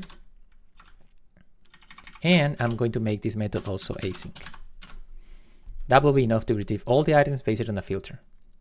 And for the other overload, the get async, again, I'll copy the code from the other overload over here, and here the filter is already there, so it's ready to receive the filter, but let's make it async, and that will do it. So we can retrieve one entity based on specified filter. And like I said, these methods are going to be very handy as we move to the future microservices. So with that done, let's go ahead and build everything, make sure everything is built in correctly. So I'll do Ctrl+Shift+B. Okay, so everything builds just fine. And what I'll do now is I'll switch to my PowerShell terminal so that we can create this NuGet package. And how do you create a NuGet package? Very straightforward. You just use .NET CLI with the .NET pack operation. So we will do .NET pack, and then you have to specify the output directory with -o. And then given my current file structure, what I'd like to do is to place the package in a packages directory under the D projects folder. So what I'll do is -o, // I'll go up 3 directories, and then I'll specify packages / and that should be enough. Hit enter, And that's it. The NuGet package has been created under the packages, and we can confirm that by going to here. We have a packages directory now, and if I go to packages, the package is right there. So this package contains everything compiled out of our play.common library. So now it's time to go back to Catalog and start using this new NuGet package. So I'll switch to Catalog. Here we are. And before we can get a reference to that, to our play.common NuGet package from Catalog, there are two things that we have to do. The first one is to specify a NuGet package source for our current NuGet installation. So remember that NuGet packages can live in multiple locations. They could live somewhere in your intranet. They could live somewhere in the cloud, in a public location like NuGet.org, or in a private feed library, or they could live in your local machine, as it is our case. But NuGet doesn't know about that. So you have to tell your NuGet installation which are the possible package sources where it can find the NuGet packages. So we're going to tell it right now that our NuGet packages are in our D project package location. So to do that, I'll open our terminal right here. And what I'll do is I'll use again .NET CLI with the .NET NuGet command, .NET NuGet add source. And here I have to specify the location of my packages. So in my case, that's going to be the projects packages, and then I'll give it a name -n just to have for easier of reference. I'll name it Play Economy. Okay, so it's been added successfully, and just make sure that you update this location depending on where you send your packages in the previous step. The next thing that I'd like to do, and I'll collapse this a bit, is to go to our Play Catalog service CS_prog. And what I'm doing is I'll actually remove this MongoDB driver reference, because now everything MongoDB is actually being referenced and brought in via the NuGet package. So we will not need to have an explicit reference to MongoDB driver here. So I'll just remove that. And now save this project. And now we can go ahead and add our play.common reference. So to do that, let me switch to SRC. Let's go to play.catalog service. And then we can do .NET add package play.common. Enter. And the reference has been added, as you can see right here. So with that, it is time to start cleaning up things. So I'll go ahead and close my terminal, and I'll close this. And a bunch of things that we can remove now are the identity interface. Can remove. Our entire repositories directory can be removed. And our settings directory can also be removed. Okay, so now it's time to fix our imports. So let's go to item CS and make sure it can find that identity now lives under play.common from NuGet package. In our controller, also the iRepository interface now is coming from play.common, and we'll remove this old namespace. And finally, in startup, let's get rid of these old namespaces. Let's actually clean up the entire thing. I remove all necessary usings. And service settings is now going to be coming from play.common.settings. Also, our @mongo extension method is also coming now from play.common.mongodb. And that's all it is. So we are now completely using our NuGet package. I'll make sure everything is building via Ctrl+Shift+P. Yep, it's building just fine. And now let's test if the service is running properly. So I'll do F5 to run our service. And I'll go to Postman. And I'll just go ahead and do a simple query for all the items in the database via our items operation in the REST API. I'll hit send. And here we are. We are retrieving items from the database. So everything is working properly. So it works just as before. But now, as you can see, and I'll just stop this. Our code base is much simpler. So we don't have the entities interface here. We don't have the repositories folder. We don't have the settings folder anymore. And yeah, our startup looks very clean. And so this is going to help us a lot for the construction of our future microservices. In the next lesson, we will learn about Docker Compose and how it can help us simplify the way we configure and start our infrastructure services.